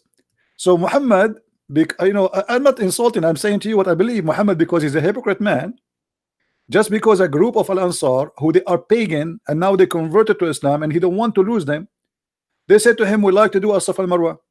The rest of the Muslims, they don't do that. Only Al-Ansar. Yeah, Allah replaced the rituals. So what's the problem? What replace? I mean, do you replace? Whatever they okay, are you saying to me Allah he changed? No. A second ago you told me this is about Abraham and his wife, and suddenly it is about Manat. Yeah, is no, it's not. Read carefully with me. No, read carefully with me. This is narrated by Muslim from report of Abu Bakr, etc., etc., etc. It says, we dislike. Who is saying? Anas ibn Malik. We dislike going between As-Safa and Al-Marwa. Why Anas ibn Malik dislike to go between As-Safa and Marwa? You give me an answer. If this is what Abraham wife she did, why he dislike?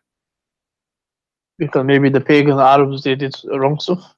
Because this is the shrine of the pagan.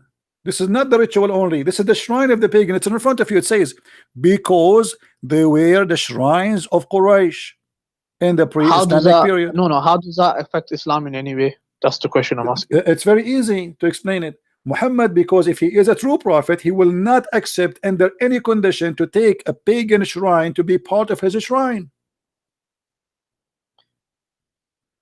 The prophet can replace the rituals that they're doing. What do you mean he can replace? What do you mean he can replace? This is not, he did not replace, he returned back to it. The people used to go around the Kaaba before Islam. The people used to cross the black stone before Islam. The women, they used to go naked around the Kaaba before Islam. Men, they put a sheet around themselves and they replace their clothes before Islam. This is exactly what they do. They shave their head before Islam, and they slaughter before Islam, and they cut the hand before Islam for a thief. And now Muhammad, just because Al-Ansar, they said to him, this is a shrine of us, we like it.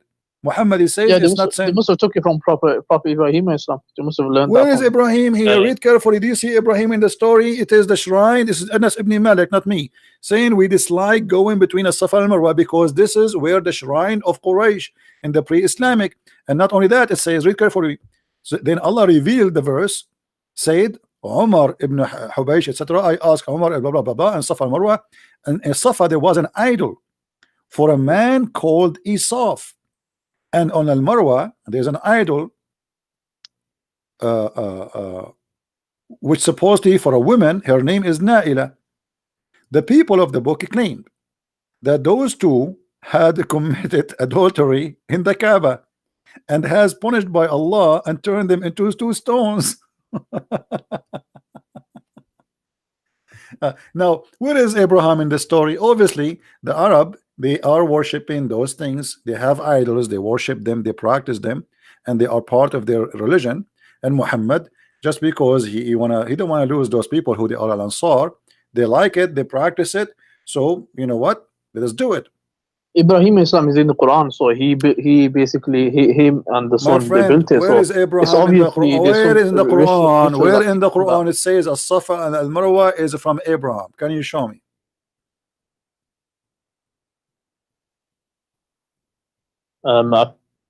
It's not in the Quran, never. So I can find where he left. I can find maybe in some scripture. My friend, what scriptures? What are you talking about? This here we go. This is the book of Asbab al-Nuzul. The book of Asbab al-Nuzul is so clear. There's two idols of a man and a woman, and those people they believe in them and they worship them and they practice their shrine. This is their shrine. Who the Ansar? The Ansar is the one who made Muhammad change his ritual and add additional to the Kaaba, additional to the Jamarat, throwing the rocks at the Shaitan house. Additional to that, he add this just because somebody requested, the same as the Kaaba. Who is the one who made Muhammad pray to the Kaaba? Do you know?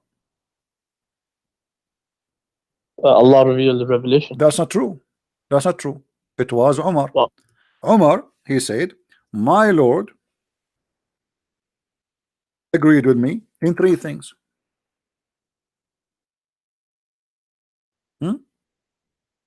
yeah, where's the praying towards the Kaaba? Okay, so Umar is the one who made the decision. Why he made the decision? Where's it said that? Why he made the decision? My Lord agreed with me in three things. The translation is funny. In the case of the station of Abraham. Okay, let me ask you, who is Umar to decide for the Muslims that the Kaaba should be the place of station to pray? Who is he's a prophet? Oh, that's Muqam Ibrahim, not the Qibla. What do you mean? This is the Kaaba, Maqam Ibrahim? No, this is the Kaaba. This is talking about the Kaaba. They used to pray in the direction of Jerusalem, and now they switch. Now this let's read it. No, it says, I wish we took the station of Ibrahim as our praying place. Before it was not the station of Abraham. Yeah, that's Muqam Ibrahim. That's not the Kaaba. No, this is the Kaaba. I think you're misunderstanding. No, my friend. No, my friend. This is the Kaaba. Aren't you the one who said to me? Okay, who is the one who built the Kaaba? Ibrahim as well. Yeah. Okay, and why this is not the station of Abraham then? Because the station where he stood on, that was it's called Muqam Ibrahim, where he stood. Is it in the Kaaba? So is it in the square of the Kaaba? Is that in the square of the Kaaba? It's near the Kaaba, but it's behind. It is in the Kaaba. It's what, like a meter away, 2 meters away? How far away? Come on, listen. Yeah, Okay. It's the goal. First of all, the Kaaba today, you can go and search right now. Even the Kaaba is moved. This is not the correct location. The Kaaba totally moved, and you can go right now, search and Google, and you will find this is the truth. But I don't care about that. Who is this guy, Omar, who decide the direction of the prayer to make the station of a prayer, which is the Kaaba, is the station for all Muslims? Yes, so Umar he desired that the Muslim pray where Ibrahim stood, and he built the Kaaba from. So he desired that. So then Allah revealed revelation. This mean that the Kaaba is built by Allah, as Muslims they claim, by Allah angels even before creating Adam 2,000 years, is a big fat lie, because it was desire of Umar, not desire of Allah. And that's mean that hold on. Do you see what it says here? Did you see? Can you read with me? My Lord agreed with me. Okay, read. I changed the location, please. And bad ones talk to them. So no, read what I highlighted. Do you see the highlight? So this verse, the same as I had said, was revealed. Unbelievable. Allah, he not only he agreed with Umar, he took his words one by one, and he made it Quran, and it became an order. How Allah, he says, nobody can make Quran like my Quran, no genie, no human being, yet this Quran is made by Umar, word by word. When Allah says no one can make a Quran like his, there's many factors you consider. One is that millions of people recite it. Can you show me one surah that's memorized and recited by millions of people? No. First of all, my friend, over history, my friend, years. My mother, she memorized the Bible from the first page to the last page. This is number one. Half a million people have done that? There's a lot. There's millions of people. Yes, even there's people that memorize it not only in the Arabic, even in Aramaic, the Aramaic language, and not only that, they sing it. They sing the whole Bible. You can go right now, type in Google, type singing the Bible Aramaic, and you will hear it. They sing the whole Bible, all of it. Not only that, they sing it 3 times. The 4 Gospels in one night, especially in the night of Easter. 4 Gospels, they sing it 3 times. The Gospel singing. Now listen. You memorize does not make you a person who knows what you're talking about. You are memorizing, but you don't understand. You don't even speak the language, and this is very funny. It doesn't So matter. It's no, this revelation. no, this is not revelation. Here we go. This is the revelation of Umar. If Allah, Allah grants why special Allah, how reward. Allah agree with Umar? It's not Umar. It's not Umar agree with Allah. It's Allah agree with Umar. The hijab is made by Umar. Threaten the wives of Muhammad of He divorce desired is it, made so by Allah, Umar. it's according to the circumstances. Allah reveals the No, revelation. So no, he hold on. desired it. Okay, so why Allah He said it as I said? Explain that to me, word by word. Who is copying who? Umar, he said that in front of Muhammad. Muhammad, he like it. He make a Quran. It's very simple. That's in brackets anyway. So what? that's in brackets. So No. It says that. It says this. This is what it says in Arabic. What does it say? It says this is how it came in Arabic, and this is why he's saying وافقني ربي في ثلاث. Say in Arabic. My friend, it says وافقت ربي قال عمر وافقت ربي في ثلاث فقلت يا رسول الله لو اتخذنا من مقام إبراهيم مصلى فنزلت واتخذوا من مقام إبراهيم مصلى. Exactly, word by word. It's in front of you. So it says that Allah revealed the ayah. So what revealed the ayah? It's Umar who said that. It says to Umar he said that. Umar he said the ayah, not Allah. Let me ask you, did your prophet says that if there is a prophet will be after me, that would be Umar? Yeah. Why he said that? Because he's got high ranking. You know, his decision was according to Islam. How he is high ranking? I mean, his natural disposition. Hold on, who is Muhammad to say who can be a prophet after him? He got that from revelation. So Allah he changed his mind? Whatever the prophet says is revelation. No, you are saying to me he got it from revelation. Muhammad, he was revealed to him from Allah that a prophet after him it could be Umar. Of course, that's revelation, divinely inspired. Where you got this revelation from? So why he is not a prophet then?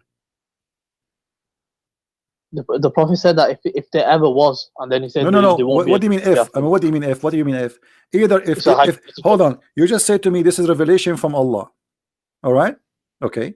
So if Allah he said to him, Umar will be Allah revealed to him, Umar will be a prophet, or if Umar will be, if there is a prophet will be Umar. Yeah. Whoa, so what does that mean? I mean, this is silly. How Allah he says that?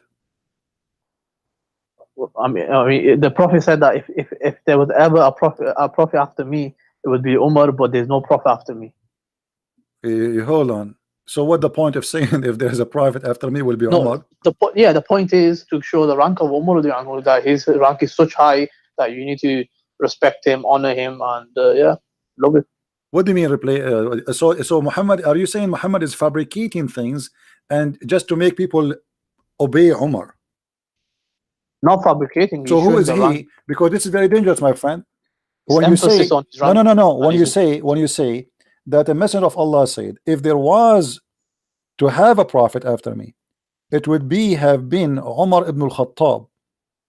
First of all, who is Muhammad to say such a statement? You said to me this is revelation. He's a prophet of Allah. So no. Yeah, you said to me this is revelation. Okay, so of course, Allah told Muhammad to say that. Does that mean that Muhammad here announced that Umar ibn al-Khattab is a prophet going to be after me? No, because the prophet in the same sentence said there is no prophet after me. Where? So that clarifies. Hold on. Where? Here we go. The hadith in front of me doesn't say that. Doesn't say that. He said that there is no prophet after me. I'll find it for you one minute. Okay. There was a prophet after me. I know there's a hadith that says there's no prophet after me. So Muhammad, when he say if there is a prophet to be, is going to be Umar, obviously because he is copying it from Umar. Umar, he got him busted. Umar, he says something, Muhammad, he take it, he put it in the Quran, and Umar, he says, my Lord agree with me in 3 things. Now Muhammad, when I explain why he is, or his God, agreeing with Umar, so he come with this, he said, if there is a messenger to be after me, that it be Umar, because obviously he's prophesying. It's not Muhammad the prophet. Already he's a prophet.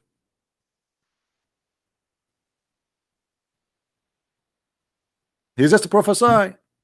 Umar, he prophesied. He said the Kaaba He said the hijab. He said the wives will be threatened.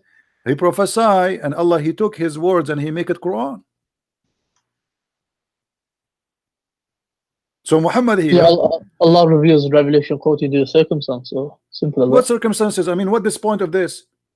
I There's mean, a circumstance that risen, he decided. hold on. So Allah reveals Who is accordingly. more important in Islam, Uthman ibn Affan or Umar? Umar radiallahu anhu. Why? Got higher ranking. That's not Because of true. his That's not actions. true.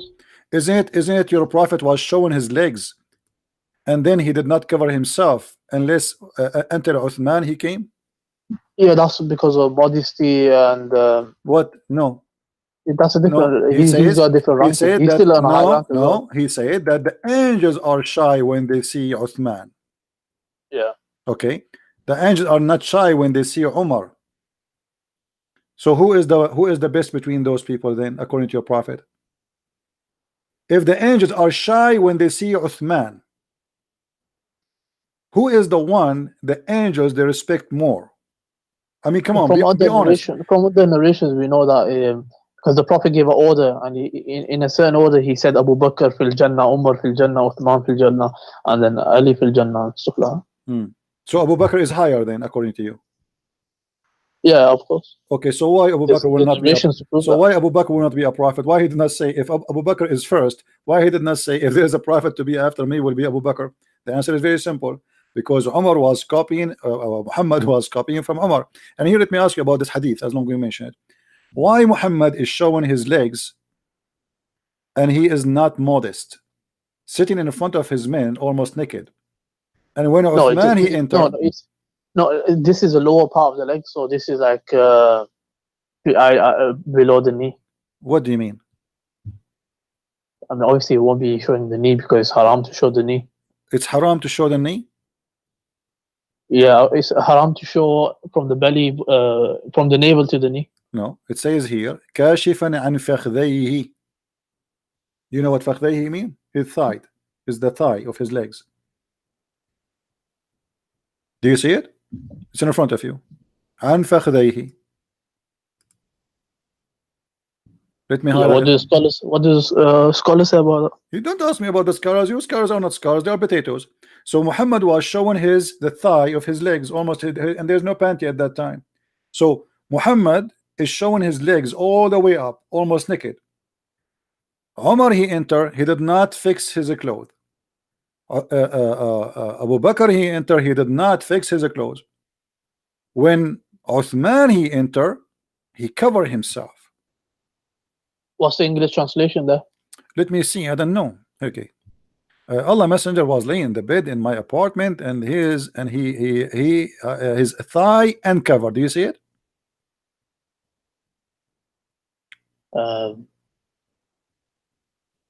Yeah, thigh okay. Uncovered. Okay. So when you have people around you in your house and you are a prophet of God, are you going to show all the way to your top of your thigh and there's men entering your house? Is that okay? And now look what happened. Look what happened. The thigh is above the knee. His legs, I mean, yeah. So thigh, the whole thighs, can be all the way to his testicles. And Abu Bakr sought permission and enter. He was given, and Muhammad did not cover himself. Umar he asked for permission to enter, and he came, and Muhammad he did not change. When Uthman he entered, he covered himself. Aisha she said to him, "What's up?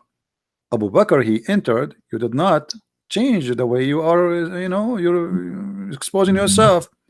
Umar he entered. You did not change. And now Uthman he entered. You change. Look what Muhammad said. I should not show. Shouldn't I show modesty to the one whom even the angels show modesty? Oh, hold on. So your prophet saying he was not being modest with Abu Bakr and Umar. No, this is that's his special treatment towards so special treatment is I show you my legs or my ass. What does that mean? I mean, what's special treatment? That's special treatment, saying that look, I'm showing modesty. No. No. Here, your prophet, he is agreeing that he have no modesty. His modesty only in the front of Uthman. In the front of the rest, he can show whatever he wants. There's different levels of modesty. So this is like extra, so he's doing. So. What extra? What extra? My friend, he just said that. He said, shouldn't I show modesty? So which means he was not showing modesty. So now he is showing modesty because Uthman entered. So Uthman obviously is higher from Abu Bakr, higher from Umar, and you know, he is the one, even he collect the Quran after that. The reason here, the reason Muhammad he fix his clothes, because Muhammad he take his money for a long time from Uthman. Uthman the biggest donator, the rich man. So Uthman the rich man, he entered the house. Muhammad he changed the way he sat, because this is an investor. So now we will not sit as we sit usually, showing our ass. Now here, let us ask you, the angels are shy from Uthman. Why?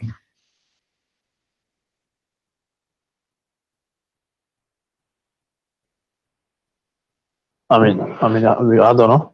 Okay, are the angels shy from your prophet?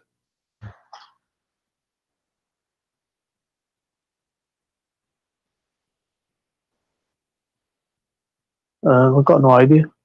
What do you mean you got an idea? Obviously not, because Muhammad is showing his legs in front of foreign people, and yet he is saying, now I will do modesty. So the angels are not shy from Muhammad when he is showing his legs. The angels are shy from Uthman. Who is Uthman? Why the But how do you angels are showing? But how do you know the angels are even there in the first place? Why? No, your prophet, he just said that. He said, shouldn't I be modest from a guy? He is, the angels are shy from him. So he, when he It's was, just general. It's not saying that the angels are there and having modesty. He's saying that no, in no, no, general, he's saying in these Arabic, are the angels that ألا show. تستحي. You see, you are reading translation, my friend. ألا أستحي من رجل تستحي منه الملائكة. Yeah. Okay, shouldn't be I ashamed from a man? The angels will be ashamed of being him. Will be like you. Will be like in trouble because he show up. Yeah, so he's not saying that angels are there and having modesty. He's saying that the angels do have it. What Have the angels modesty. have? Oh, hold on. Muhammad was showing his almost his ass. He did not No, cover. He did not cover when Uthman. He, Not this when time, when so- Omar, when Khalid, sorry, when Omar and Abu Bakr. But when Uthman he entered, he changed the way. And why? Because Don't you now wear he is shorts? Don't you wear shorts? do what? Don't you wear shorts? Shorts. What In the short? summer, don't you wear There's shorts? no short at that time. There's no short. People don't even wear underwear. No, people wear undergarments. No, your prophet, he, you know what? You know, your prophet, he used even to dry his hand in the wall. Of course, them times that's what they did. Oh, no, why he have people? They have a clothes at that time. Why he dry his house? They didn't have tissue. They didn't have all this stuff. So No, they have a fabric. They have fabric. Don't they have? They have a clothes. Don't they have a fabric to dry yeah, your it cost hand? a lot of money. So when you have sex and you do etc. or you do ablution, you dry your hands in the wall. What we will have in the wall? Picasso painting. No, you wash your hands and then you dry it. You dry it where? On the wall, they did that in the past. But Muhammad, he touched the ground first. He touched the ground and then he touched the wall. Yeah, so he put it on the soil But and the then put it on ground the is wall. not a tile. The ground is dirt. You know, the houses in the time of Muhammad, they are dirt. This is the house, a desert house. So when you touch, Yeah, what's the problem? if your hands is wet and you touch the dirt and then you dry your hand in the wall, what happened to your wall? Nothing, it just gets a bit muddy. Hmm. Let me ask you, what do you think about somebody having lice? Lice. Hmm. It depends where you live in. Of course, you do that, you're What gonna is have lice. what is the reason of lice? To have lice? No idea. What is the reason? You don't know? If you don't No, take, do you know the reason? if you don't take a shower, if you don't wash yourself, no? Where do the lice even come from? Lice is an insect. Yeah, where do they come from? They are insect. I mean- What do you mean they come from? Yeah, so what's your point? I'm asking you, what do you think about somebody is full of lies?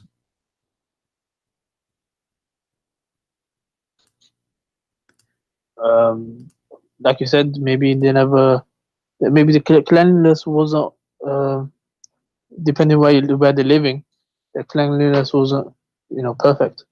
No, is it Or is it because of dirt? Is it because you are not taking a shower, you are not washing yourself? possibly Possibly. because in Okay. our times the people, they have lice and they Okay. have showers every day, so Alright. it's you can have lice without. Okay, but your prophet, he said that the prophets of Allah are examined by lice. Is that true? Where do they say that? I mean, each time I say something to a Muslim, he says to me, why he says that. It's good to look at it. Okay, I will try to find it for you, but I'm just asking you now, is that true that God I personally haven't read it, but he examined his prophets by lies? yeah, personally I haven't read it, but if that happens, it's a minor point. It's not a major point. What a major point. How he examined you by lies? If someone has lice, it's like part of the human.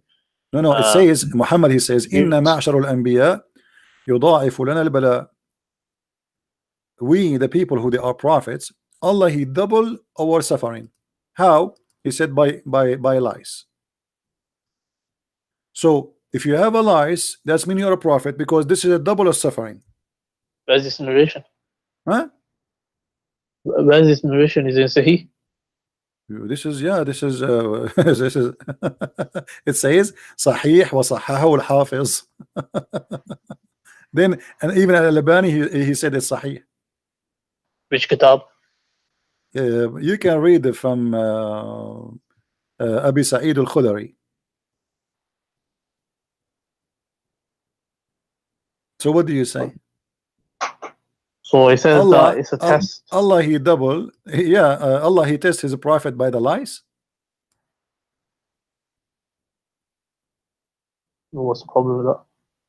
What do you mean? Why Allah he tests his prophet by lies? Is lies like sex? Is lies? I mean, what? Why lies? Allah tests with a lot of things. So now you are a prophet of God. You want to invite people to believe in this God, and then you are full of lies. And this is supposedly a test from God. What that will do? I mean, what that will do to you? What is the benefit? You can be tested with lies in one day, and that's it. What?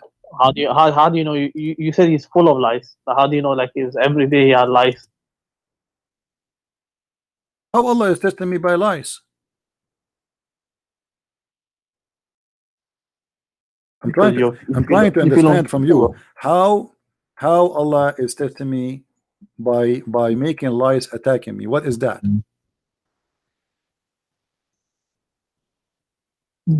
I haven't read that narration anywhere before. Okay, can we call the lies names? Can we say we condemn the lies? Can we say damn you lies? Can we say that? I don't know. Your prophet, he said, don't curse the lies. Why? I'm trying to find it in English. I cannot find anything in English. Why we cannot curse the lies? Do you know? No.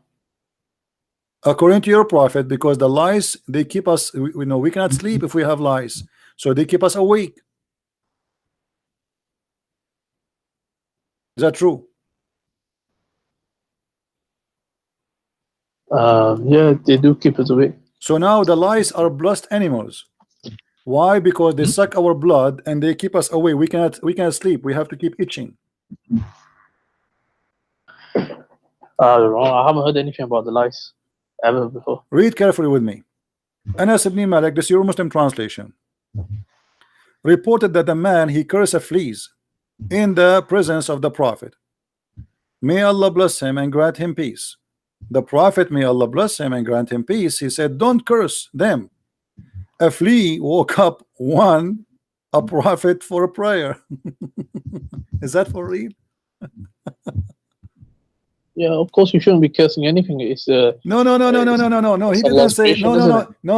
You curse all Muslims. You curse everything. You curse the Christians. You curse Jews. You curse the Hindus. You curse everything. Again, you curse your children. No. We personally do not do that. No, you do that. No, you do that. No, you do that. No, you do that. No, you do that. I can show you tons of prayer. Allahumma la'an, Allahumma la'an, Allahumma la'an. All your prayer is a cursing. Don't change the topic. Now, why if a lice, she woke up a prophet to pray. Who is this prophet?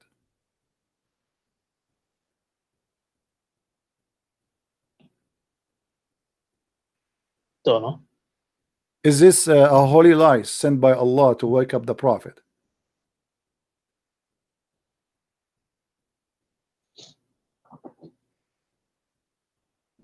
Just probably a normal fly. Okay, so why this lice she woke up this prophet? And now because she woke up a prophet, we cannot curse the lice. So we can curse all the other animals, but the lice, no. We shouldn't curse anything. You know, your prophet, he says even kill the lizard, kill the dogs. What are you talking about? You killed them, not only. The scholar said there was your prophet, he said the enemy of time. Allah is the mice. The mice is the enemy of Allah.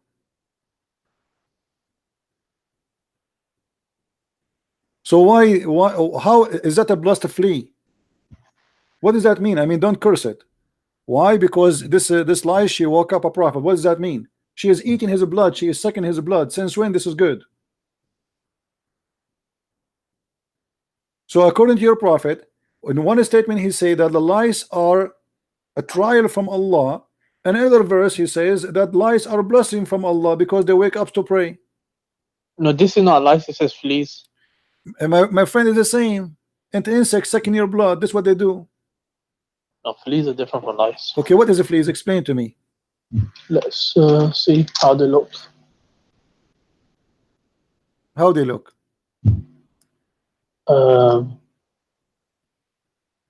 Yeah, they're kind of same. Look how beautiful they are. So according to your prophet, those are beautiful and don't curse them.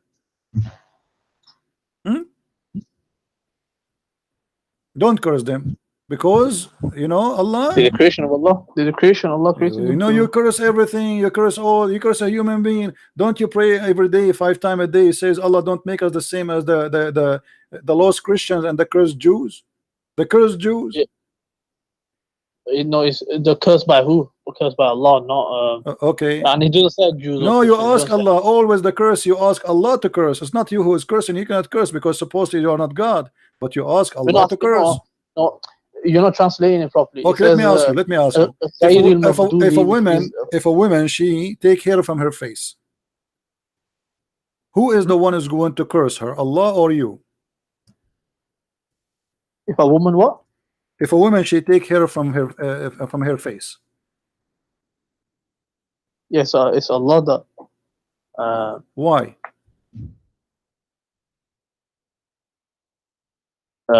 Changing the creation of Allah.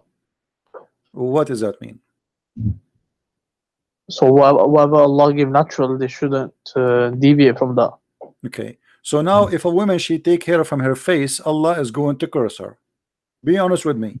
Do your wife take hair from her face? No, there's certain they can take hair from it if it's needed, but it shouldn't be to, you know, nowadays the women, they make it so thin and stuff like that. They're changing the appearance how a woman should look. So if you change the appearance, Allah will curse you.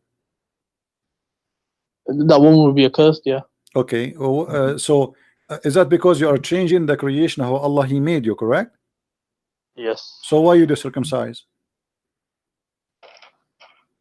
Because this is a command of Allah, so He told us to do it. How Allah He command you to change His creation, and the same time He curse you if you change His creation?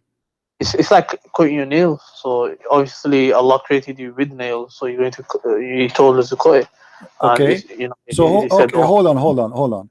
So if a woman she take hair from her face, what is the business with Allah? How that is against Allah? Because they're changing Allah, what Allah has created for that person. But you just said to me you can cut your nails, and you as a Muslim man you can even trim your mustache, and even you can shave, correct? Yeah, so even I can't do certain okay things. So you can shave your hair from your face, and you are a man. But if a woman she take hair from her face and she is a woman, Allah will curse her. Don't you think that this is absurd and this is really silly? She's a woman, she is the woman. He should make it the opposite. He should say, okay, well, if you are a man, you take hair from your face, I will curse you. But he do the opposite. He say, if you are a man, it's okay. If you are a woman and you do that, I'll curse you. But the women, they need to take hair from their face. because they are No, females. even with a male, if he takes his beard off, he'll be sinful. No, my friend, you can shave, and your prophet, he used to color himself red head. Is it What? Muhammad? He color himself. Don't Muhammad he color his hair to make it red? His beard. No, his hair, all his okay, beard. Let us go with the beard. So a woman, she take hair from her face is a change of the look of Allah. Making your beard red is not the change of the creation of Allah.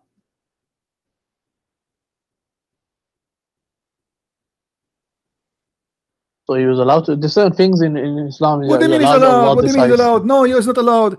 Where he's allowed? Either you are forbidden from changing the way Allah he made you, and that goes for everybody, or you don't make it. As you see here now, Muhammad he changed his hair, and now the Muslims they follow. So now all the Muslims are allowed to change the color of their hair.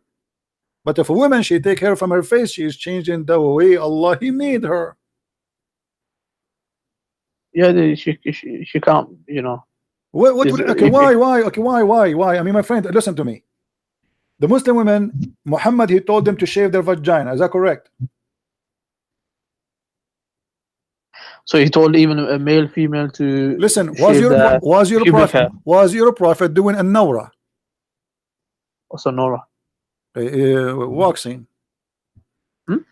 Waxing. Yeah, on the arms. What? Armpits.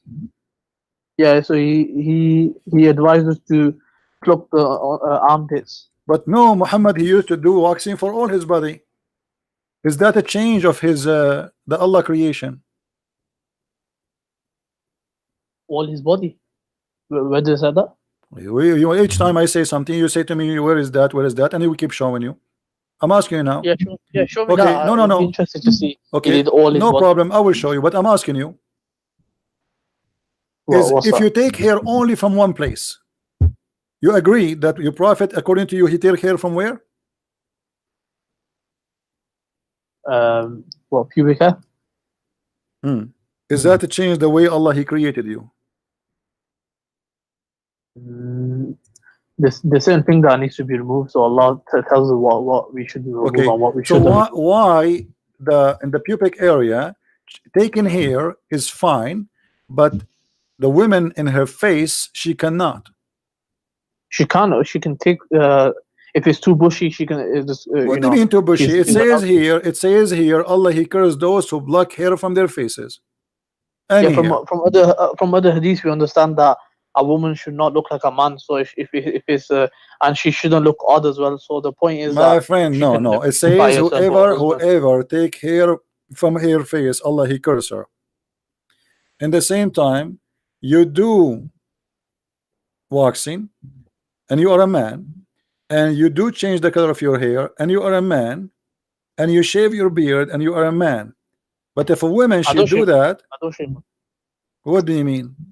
Muslims are allowed to shave their beard. Show me a hadith says a Muslim man cannot shave his beard.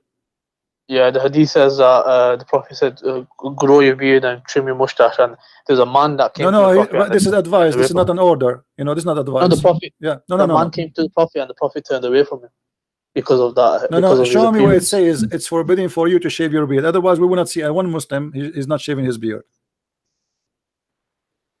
This is deduced from the narrations. What? This is deduced from the narrations. Okay, let me ask you: did your prophet circumcise himself? He was circumcised. By who? I don't know about it. Never. I never heard of Muhammad being circumcised. Where? How? It's understood because he commanded his followers. He commanded his followers to do many things, but he never did what they do. He said to them, 4 wives, he have 13. He said to them, etc. He don't approach your wife when they have their period. He approached his wife when they have their period. He said, don't piss when you are facing the Qibla. He piss facing the Qibla. Muhammad, he says something for them, not for him. He's like Erdogan. Erdogan, he said something to them, he do the opposite. No, certain things are only for him, and also if you were urinating towards the thing he was teaching us, that it's actually permissible, but it's recommended not to. It's not allowed to piss in toward the Qibla, but Muhammad he does. Now let me ask you, do you have any reference that your prophet he did circumcised, or he was circumcised, and what at what age? Never been circumcised. So look at this hypocrisy. He says and he claimed that he is Abrahamic. He claimed that it is from the ritual of Allah. He claimed that this is from the order of Allah, but he is the last one to be circumcised. No, lack of evidence doesn't mean that it never happened. No, the lack of evidence, that's on you, because simply this is should be mentioned even in the Quran. What do you say? You mentioned in the Quran what? Yeah, what in the Quran speak about the circumcision of the prophet? I mean, the Quran have time to tell us about the ants speaking to the ants, the flying carpet, the bird who went to find a woman, she have no hair in her legs, but Allah, he don't have time to tell us about what happened to Muhammad. It's minor. Like, let's for argument's sake say he wasn't circumcised. What's the problem? You see, my point is, all Muhammad behavior, he changed the way Allah he made you look like supposedly, but now he is cursing the women for just a silly stupid thing. Does it make sense? What the business of God with women taking hair from her face? If you can't take hair from your body, if he allow you to take hair from your body, what is specific about the face? Why, if she take hair, why Allah will be happy if your wife should look like a goat? This is not even logical. It's the stupid. Women, they are women. She like to be beauty. I mean, imagine a woman now, Middle Eastern. I'm a Middle Eastern. We know we are hairy. We are very hairy. Once I was kicked from the swimming pool, they thought I'm wearing my clothes. I told them I'm not wearing anything. This is my hair. We look like monkeys. So a woman, a Middle Eastern woman, she is still hairy. Because we are. Yeah, so now, it's too heavy. So now, no, the Prophet says if a woman she black her hair, Allah curse her. He didn't say black, if she is no exception. That's it. You cannot block the hair. Even you cannot take hair from your eyebrows. Yeah, you can't isolate. No, you cannot. Show me the reference. Show me the reference. No, where it says that. It says it clearly. You cannot. No, from other hadiths we understand that. No, my friend, there's no other hadith. Don't fool yourself. There's no other hadith. You cannot take hair from your face anywhere, not your cheek, not your eyebrows, nowhere. Allah curse you. So all what we notice here, we are jumping like monkeys from place to place to place. Muhammad, he say things doesn't make sense. He copied from Umar the Quran. He changed the direction of a prayer because of Umar. He ordered women to do hijab because of Umar. And now he is coming with the most silly, crazy stuff that women, if they block hair from their face, Allah will curse them. What about why he did not say Allah curse the man who take hair from his face? Why he did not say Allah will do this to a man who do that to his face? He did not say that. Why? There's many other narrations that apply to both. Like he said, may Allah curse the tattooer and the tattooed, the one who.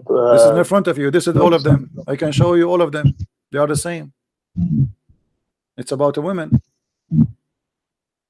When we talk about taking hair from the face, your prophet he take hair. Your prophet he color his hair.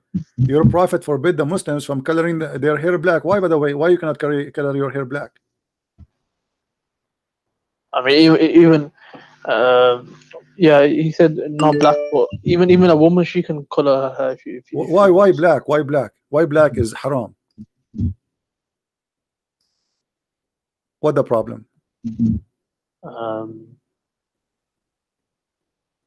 Isn't it God who created us with the black hair usually? I mean, what the problem? Those are Arab. Their hair is not blonde. So why I cannot? Yeah, the black. Yeah, the reason black was because you're deceiving people of your age. Because generally people do color their hair black. No, he ordered them to make it red. Of course, in that way you're not deceiving them. What do you mean you are not deceiving them? You are changing the color anyway. Because you're showing, because you generally you color it if you got white hair. My friend, your prophet, he saw a man, he have a gray hair. He said to him, color your hair. Yeah, that's what I'm saying. Okay, so you are deceiving anyway. Leave him gray. Allah made you gray. So why you want to don't make it a gray? Why you don't keep it a gray? No, people will know that this person had gray hair, so that's why he colored it. No, if he did no. Hold on. You are saying to me we should not change the way Allah he made us. Okay, is having a gray, is having a gray hair, is it the way it should be? Why you need to change it? So Allah decides what is changing and what is not. Like No, my what is friend, changing. you're a prophet. He forbid them from doing that using a black color because the Jews, they used to color with the black color. That's all. That's it. Just because the Jews, they used to color their hair with the black. So he said to them, "Ijtanibu sawad." Don't color it black. So color it anything. Anyway, you are changing the color. So look at this prophet. He come with rules and he claimed that those are from Allah. But if you think about it, if you have a little brain, what Allah business to make you to be upset for Allah if you have a black hair colored, but if he is not upset if you make it red? Yeah, so he decides whatever is changing creation. I think it's been 2 hours. Yeah, I think your show's about to finish anyway. So what do you mean? He's ordering to if you don't want them to change, he should say to them, don't make it, don't change it, don't color it. As you see, a man, he came to him and he said to him, look, your hair is white, cover it, man. In different hadith, even your prophet, he says, so your wife, she will like you.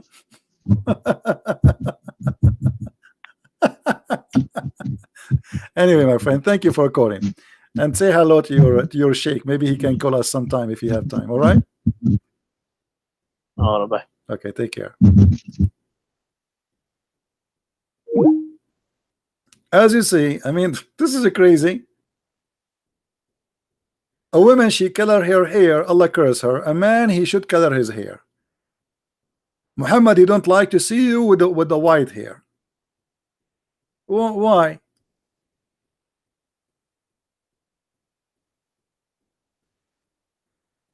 This guy, Muhammad, he come with the most crazy stuff. What this is about?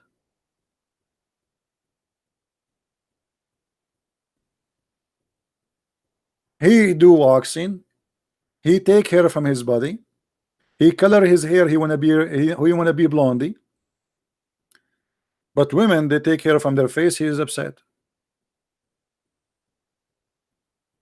And even you wanna color your hair, don't make it black. Why? Because the Jews, they make it black.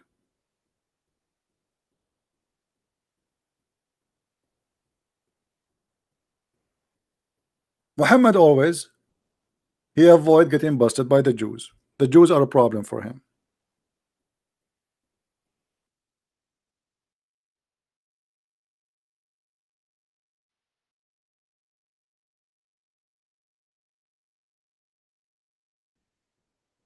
He changed his rules in the speed of light. And always he feel guilty because everybody knows that he is a thief and he is stealing from the Jews and others, from the Christians, from the Sabian. The messenger of Allah used to stand up for a funeral, enter the corpse was placed in the grave. A learned Jews once passed by him and said, this is how we do it. What the Jew, he said, this is how we do it. Okay, the Jew, he said, this is how we do it. What Muhammad respond? Sit down, act differently. Well, if this is, we heard this gentleman here, he said everything Muhammad, he said, is inspiration from Allah. Okay, so Allah, when the prophet was standing for the funeral in the prayer, is that a prayer Allah taught him, or this is a prayer he was making up? The Muslim will say, no, this is from Allah. Okay, how you change it in a second? You know what I mean, guys? If Allah is the one who taught Muhammad how to pray, a guy, he walk by, he is a rabbi, he is a Jew, he say, hey Muhammad, this is how we do it. So why you change it? Muhammad right away, he felt guilty and he felt, oh, they got me busted. This is how they do it. And now people, they will say he copied the Jews. And maybe even the rabbi, maybe he's laughing, maybe he's making fun of him, maybe he's saying this is how we do it, but this is not how they do it. So Muhammad immediately, he changed the way to pray, and this is proving to us that Muhammad is not from God. Like, he did not wait a day or 2 days after that, and then Jibril came to him and he said, Muhammad, don't pray like this anymore because this is how they do it.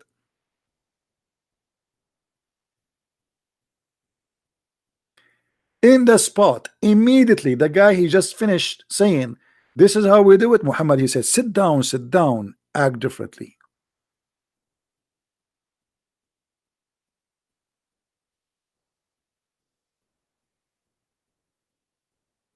If Muhammad, a prophet of God, he says, so what? This is how they do it. Good for you. You are a Jew. I follow the same God. Perfect. Correct, guys? Muhammad, he claimed that he is the same as the prophet of Israel.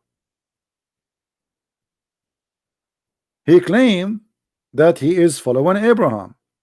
He claimed that he is the same as Moses. So why you want to act differently? Say, okay, we are from the same God. This is the same religion at the end of the day. But because he is a fake man, because he's a con, and he is a false prophet, he right away, he changed the way the prayer is, and he said to them, sit down. So obviously Muhammad, he fabricate rules and fabricate reasons. The reason don't color your hair black because the Jews color it black. The reason not to pray in Friday, but to pray, sorry, not in Saturday, because the Jews pray in Saturday. The reason not to do it in Sunday, because the Christians do it in Sunday, so he chose the Friday. It's just to act differently.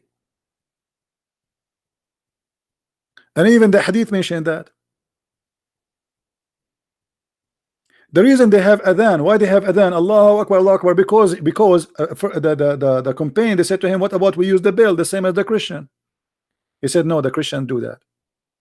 They said to him, what about we use a fire the same as the Sabian? He said, no, we cannot do it the same as the Sabian. And then one, he suggests that to do adhan, and he liked the idea. This is not from God.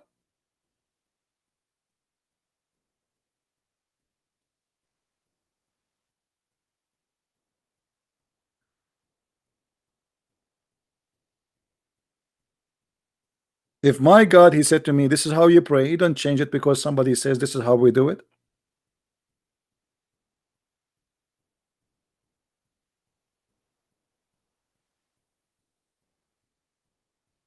All the rituals, all the fabrication, all the fabric of Islam is either a copy from the pagan Arab before Islam, the Jews, the Nasara, not the Christians, the Nasara, the false cult, Christian cult, and the Sabian. And then he starts learning from Salman al-Farisi, which is a Zerdusht, he is a Persian. And Salman al-Farisi, he taught him about the Hur, he taught him about as-Sirat, the bridge. He taught him about the reward of women, white women, who they are extremely white. All those stories coming from the Zerdusht religion.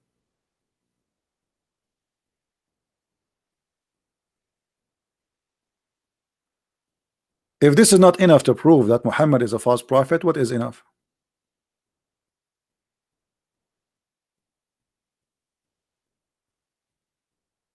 Right?